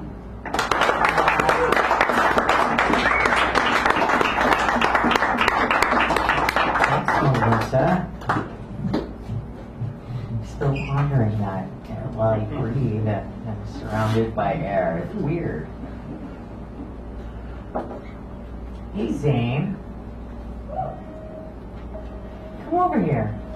Everybody clap for Zane. He's going to come get his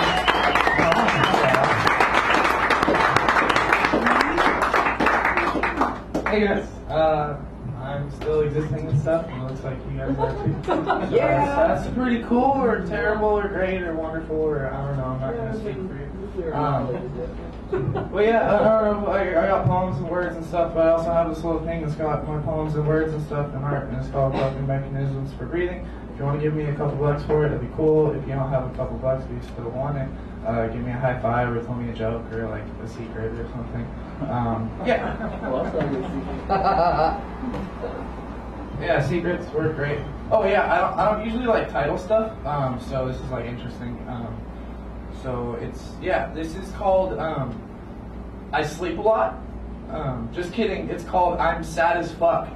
Never mind, it's actually called I Have a Mediocre Level of Mental Illness that leaves me a bit disadvantaged, or it's my friend saying we all have it, or it's my friend saying it's fine to eat yellow paint and we only think it's wrong because someone told us it's wrong, but we don't live in a forest and it's too fucking theoretical to imagine no one telling us what's wrong, or it's called Child's Laughter, or anarchists are not even anarchists, or it's all right to not be all right, or I'm sorry instead, imagine Clothesline for me.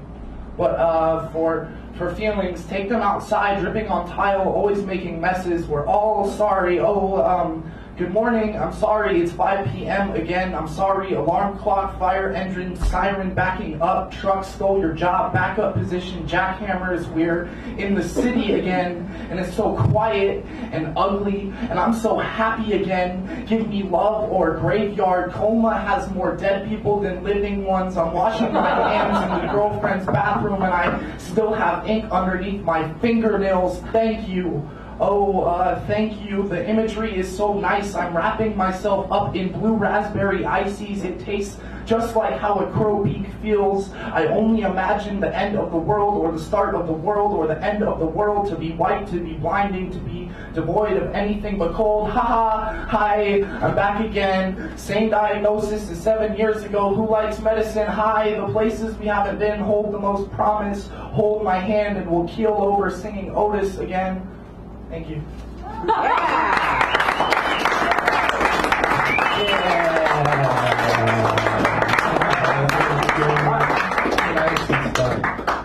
got another one, and then I'll shut up and leave. Or I'll stay here. Because I always.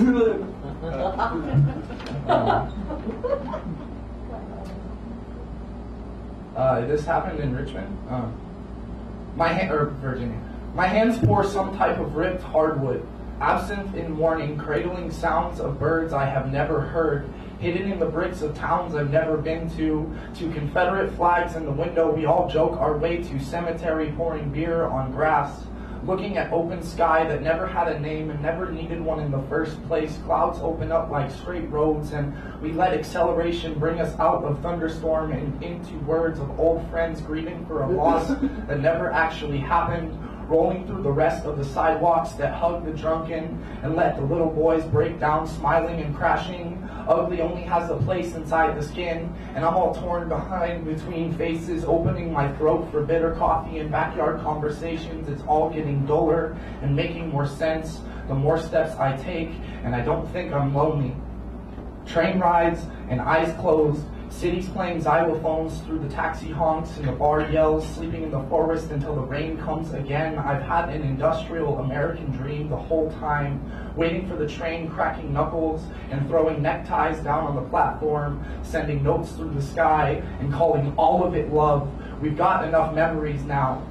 Put them on the stove, into steam, into ceiling. We are part of the walls now. I've never felt more comfortable misspelling my hometown's name. Forgetting is a pastime, and no one plays baseball anymore. The fields are lit up by moon, and blueberries on fire. It smells so nice to break the body into thirds and have imperfect decimals. I'm the rest of the yellow lines in between that way and backwards. It's wonderful to be liminal. I refuse to let gravity be permanent and ashtrays to be empty. Paint the sky silhouettes, making mistakes because they love all types of humans, upside down or drowning. Bubbles to the surface feel great when the legs are underwater. Float your way back all the way up to sunshine. It's extending a pale freckled hand and whispering good morning, and it's a good morning with nowhere to go but far, and laughter out the window. God damn, it's where it's supposed to be, and it looks something like us. Mirror disguised as absence, disguised as river, disguised as a Scrabble game, throwing letters for the sake of remembering and scattering out our feelings. Too many chemicals to get it right today, but it's still what it's supposed to be. Thank you.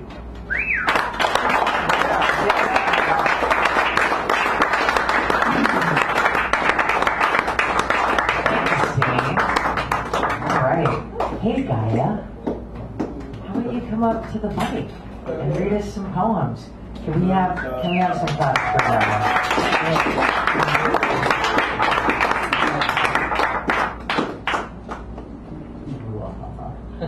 Actually, I was around this scene. Well, I was in San Francisco 35 years, and then got priced out in 2011. But I ran a poetry reading in North Beach at Fort Town for 3 years. Then I went to Albuquerque and did a poetry reading at the UFO Museum, so I could bone up on Roswell. Then I came back and helped run Yak and Yak, and reading at Francis Coppola's Cafe, which the poets blew royally. And I think the last thing I did here before I left in 2011 was a version of Howl at the Thousand Voices thing, at the beach. Yeah, and then I went to Boulder. God knows why. Okay, sorry. I'm going to torture you with my singing. Yes. Because it's Human Rights Day, and yeah, why not torture you? kind of, what the amnesty was, so you can like call amnesty later. But it's a song called Biko, which was written for Stephen Biko, who was I guess, tortured and killed by the South African government way back. And this is for Stephen Biko. And actually for all the people that have come to this reading, so Johanna, who's dead, K.L. Hill, Hummel, I don't know where Hummel is, but Hummel, after 9/11, stood up and said, I don't know what's up with you people, you're reading about lollipops, and I said, but I come from a country where people go to jail for speaking their mind, and they still spoke their mind. And after that, everybody started reading poems against the government. So this is for Hamel, and KL died the week before 9/11. Okay. I have pneumonia. I'm a late-stage cancer patient. I got pneumonia on the train coming here. So hopefully I can sing. So. September 77, Port Elizabeth, weather fine. It was business as usual in police room 619. Oh, Biko, Biko, because Biko. Oh, Biko, Biko, because Biko. Kilimanja, Kilimanja, the man is dead, the man is dead. When I try to sleep at night, I can only dream in red. The outside world is black and white with only one color dead. Oh, Biko, Biko, because Biko. Oh, Biko, Biko, because Biko. Kilimanja, Kilimanja, the man is dead, the man is dead. And the eyes of the world are watching you now. You can blow out a candle, but you can't blow out a fire. When the flame begins to catch, the wind will blow it higher. Oh, Biko, Biko, because Biko. Oh, Biko, because Biko. Kilimanja, Kilimanja, the man is dead, the man is dead.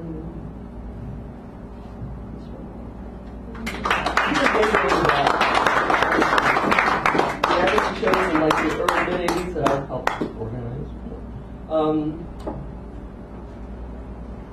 Okay, this is one of my own things. It's called Your Destination. I have this aerospace ex who, oh, I'm going to get into it. But anyway, we had this game going where I would leave and I had to meet up with him because he was like a Navy SEAL and worked in aerospace college. So we would have to meet up and we'd kind of talk in code to meet up. So the code was, what's your destination? And I would say, none of your fucking business.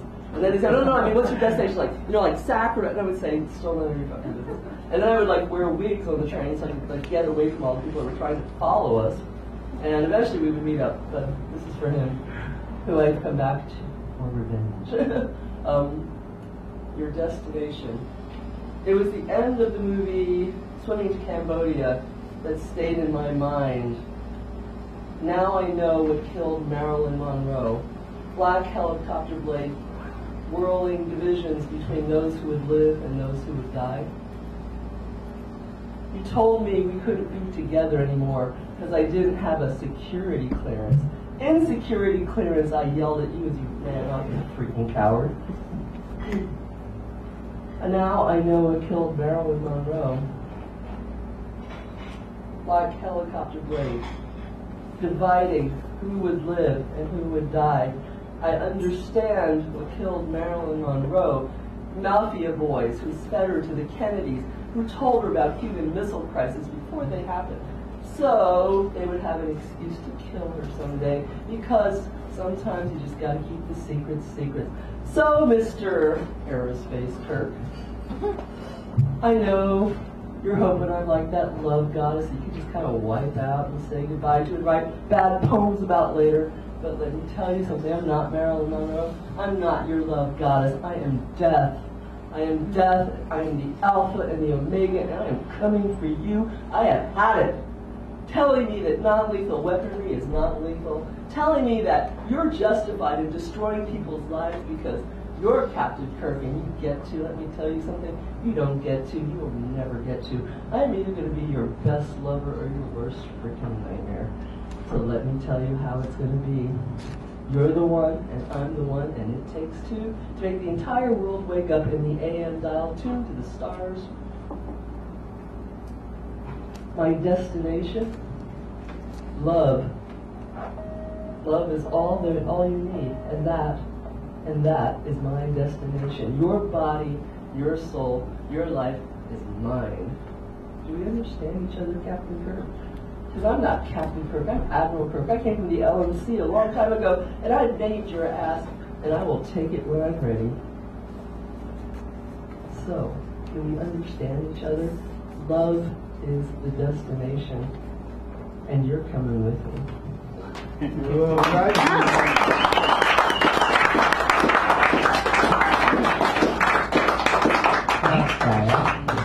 All right, I bet you guys are ready for the mini feature. Yes. Star of everything. Clyde Always. Come on up here, Clyde Always.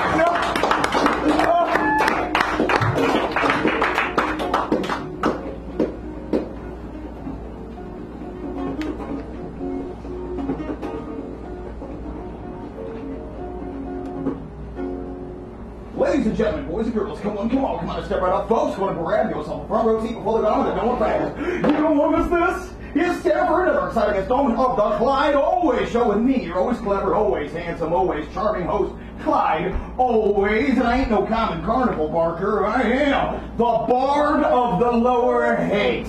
And this is 100 billion views. I'll admit to committing some terrible blunders. I'm guilty as guilty can be, because today was a day filled with wonderful wonders. Upsettingly, I didn't see. Well, I didn't see vegetables chopping up cleavers, nor pussycats splash in the pool. And I heard there were maple trees chewing on beavers and doggies who ran out of drool. Mr. T, he was knitting a scarf, didn't see it. Nor Sugar Cute's dance in the rain. Plus, I missed the giraffe who was driving a Fiat and clergyman blowing cocaine. Oh, I could have seen meat served to members of PETA, or vampires getting a tan, or the crippled chameleon who outran a cheetah, or nuclear bombs in Iran. When the homeless got bagged up by bottles, I missed it. Then flowers all ran for the shade. When my grandmother tackled a python and kissed it, the atheists knelt down and prayed. Oh, I could have seen Borneo bonk in Bermuda. I could have seen Porky Pig fly. Or I could have seen Jesus play golf with the Buddha. Or Earth jump and rope with the sky. But I didn't see nothing, today or forever. These days I just grumble and groan. So consider my warning to you, which is never cement both your eyes to your phone.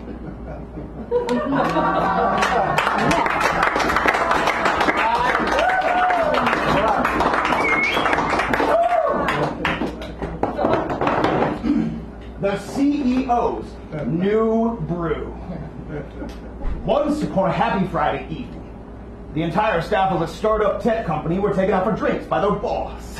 He'd chosen a bar at random, which was purported on the internet to cost no more than $2 signs. Upon arrival, the CEO of the startup tech company politely waved down the bartender in a delightful show of impatience and entitlement.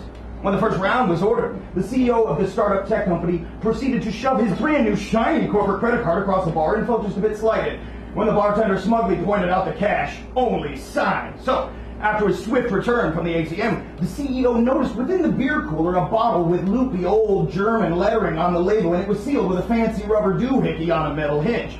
Wishing to appear cultured in front of his employees, the CEO of the startup tech company ordered this remarkable-looking beer, the name of which, unbeknownst to him, translated roughly to something along the lines of Sunday morning hooker snatch. He toasted his fellows on a successful quarter, then took a hearty sip, discovering that This beer tasted strongly of sweaty butt cheeks. Rather than send the beer back, he began to profess loudly to his colleagues just how very good he found this beer to be. Then, at his insistence, they all took a sip of the beer, each techie grimacing at its offensive flavor, yet wishing to placate their overbearing boss. All smacked their lips and agreed that it was perhaps the best beer they'd ever tasted.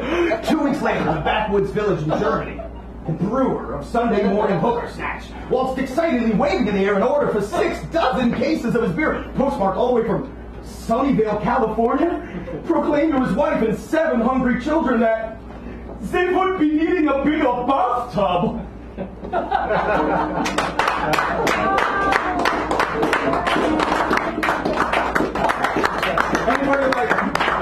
Anybody like daytime TV? Yeah! Come on down! And we're back with a showcase expressly for you, full of wonders of all different sizes. To see them, you'll think they're too good to be truly spectacular, fabulous prizes! Well, first, take a look at what Rondon has got with its flexible, spacious dynamics, dual temperature settings from icy to hot, and its 4-burner crystal ceramics. Then, you would have guessed we'll be boarding a jet to a 22-pixel designer and fully included interior set on a balcony state ocean liner. Oh, what would you say to this fragrance from France? Or these half-carat gold kitty collars? Now, spin the big wheel for a hope and a chance to win up to a cool $1 billion. Win a premium high-resolution design, all resistant to wireless static, grinds pepper, adjusting from coarses to fine, and equipped with non-stick automatic. This signature laptop, detachable light, and professional stainless steel sauna, idyllic high-def 34 gigabyte on your way to exotic Botswana! Plus, luxury handcrafted soaps in a bar is provided by Herschel and Herschel. But lastly, you'll bid on this spanking new car right after we break for commercial. That's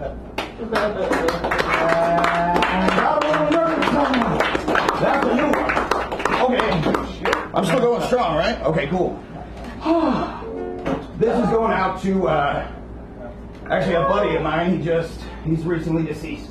And it's in his memory. It is Regan, the militant vegan. You may have met on Hippie Hill a stinker named of Regan who'd always preach and blather shrill how much he was a vegan. Suppose you'd found a lump of meat and kindly so extended, old Regan crush it 'neath his feet and lecture on offended.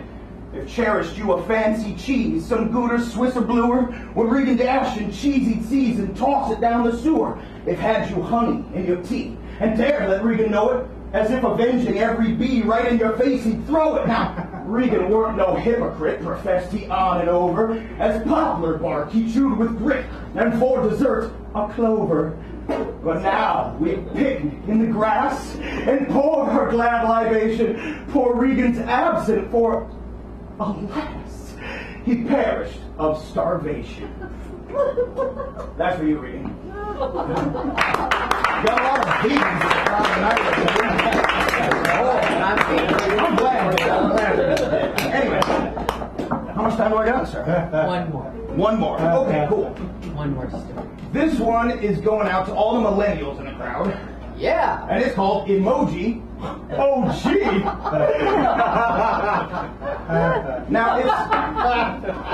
Now it's natural we, in the age of computers, would crank out some memes and GIFs. So it follows that clever young text message shooters would forfeit their language for glyphs. If we're feeling a feeling which feels kind of happy, well, why not a smiley, we ask. But suppose we're expressing we feel kind of crappy, we'll send them that surgical mask. There's the pondering face if we're feeling confounded, or tongue out if feeling absurd. But the one that I've always severely thumbs down did, that buck-toothed bespectacled nerd. If our sweetie is pining for something romantic, the sparkling heart would be wise. Though it's bolder to offer up something eggplanted, or pussies with hearts in the eyes. Now emojis can sometimes be really quite vexing. For instance, the oncoming fist. When it's paired with the finger, it's hardly perplexing to guess that the sender is pissed. The obscurest of settings, both rural and urban, emojis for this and for that, like the jet and the bomb and the guy in the turban, the snowman and cricketer's bat. Now, I'll likely be lumped with the grumpy old losers. You're welcome to growl and spit. But the one that I use for emoji abusers that smiling pile of shit. Thanks for listening, everybody. Tune in next time for another episode of the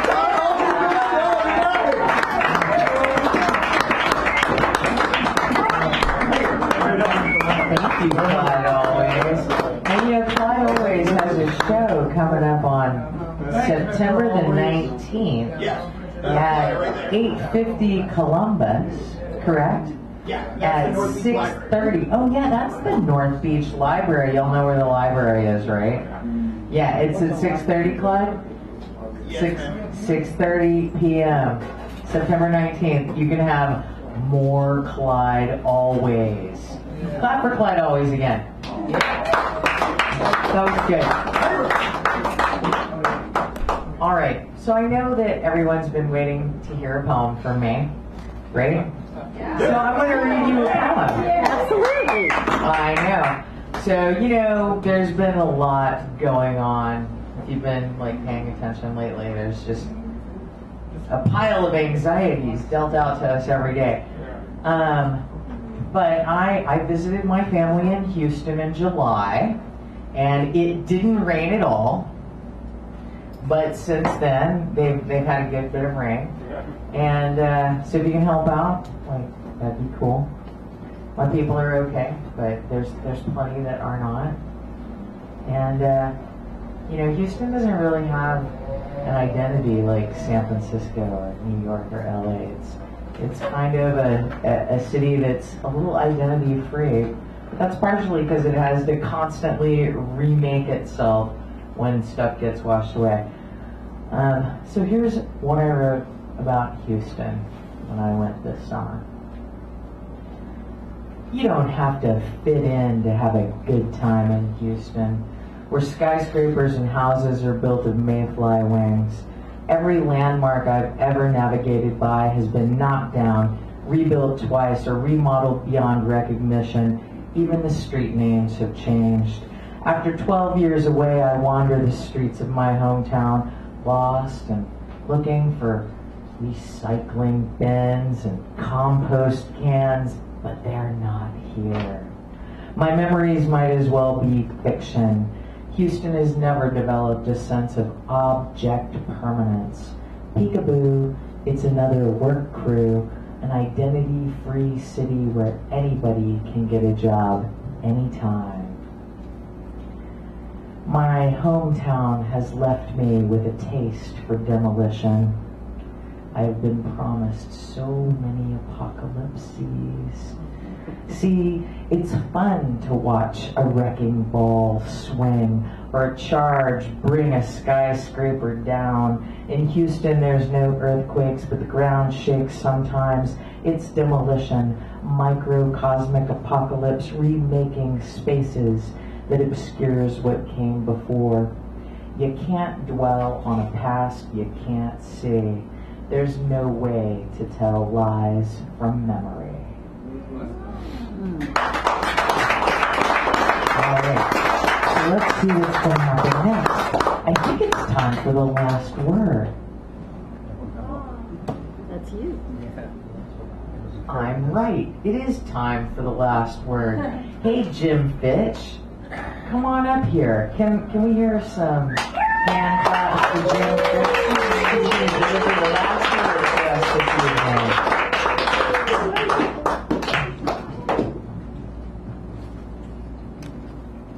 Well, it seems that you're quite a group, and the energy expelled here, it's amazing. The skill levels. English language didn't know what it was getting when you guys showed up. I used to work at a restaurant called Chez Michel. I supposedly know how to cook. And it's now called Gary Danko's. And long ago, the INS, this was pre-ICE, raided the place. And of course, all our scullery people were from south of the border. This is pre-wall also. And since they were wise Hispanic gentlemen, they all went out the back window across the roof and down to Hyde Street where they went into the bar and had an Irish coffee. Well, you know, INS, being who they are, wanted to be productive with their evening, and so they proceeded to check everybody in the place. Well, half the waiters were there on visas that were expired. So they had a productive evening of hauling Frenchmen back to France. Anyways, I have a bad habit of reading old Herb Cain. There's some nasty things in there, and so begins the root of once and forevermore became the downfall of Baghdad by D-Bay. Ye of small memory banks or even lesser courage, who by one sunset or another are the street smart toughs of the days gone by. When milk was used to make cheese, our days measured in dollars per hour, and the tide had no notice at all of global warming. In recall of all misery of times when, yet, it is still Baghdad by the day, as hot as Chipotle's on a busy night in the Mission. Oh, heavenly Daddy-O in the city by the bay. There was a time when Herb and I traded barbs, friendly and gracious, for favorable mention and a tasty snack, a cocktail, and a handshake. Ladies wore gloves and gentlemen hats and ties with a jacket. Not an honorable mention, but to assume was to lose all faith. So in a city named for the head of the Franciscans, to lose faith was to become truly lost. Then still laughter, still art, still the kindness of strangers, still life. Yet Jim DeStrange still prowls the dark corridors, so as to wander the dunes of the sunset. On, Holy Father, once again, Daddy-O, down from Sacramento, escape from the valley, veal piccata, endive salad, small roast bay potatoes, and a Manhattan, shaken, that's right, shaken, as the old drunks down on Sampson Street would say, shake the Jesus out of it, then served up. And if you don't know, when you shake it that much, it gets so cold, you can't hold on. In a martini glass, served up, from Côte d'Or to Venezi's, with the license to love and no license to love you, so midnight and the whole city an oasis, shaken. It's our city once again.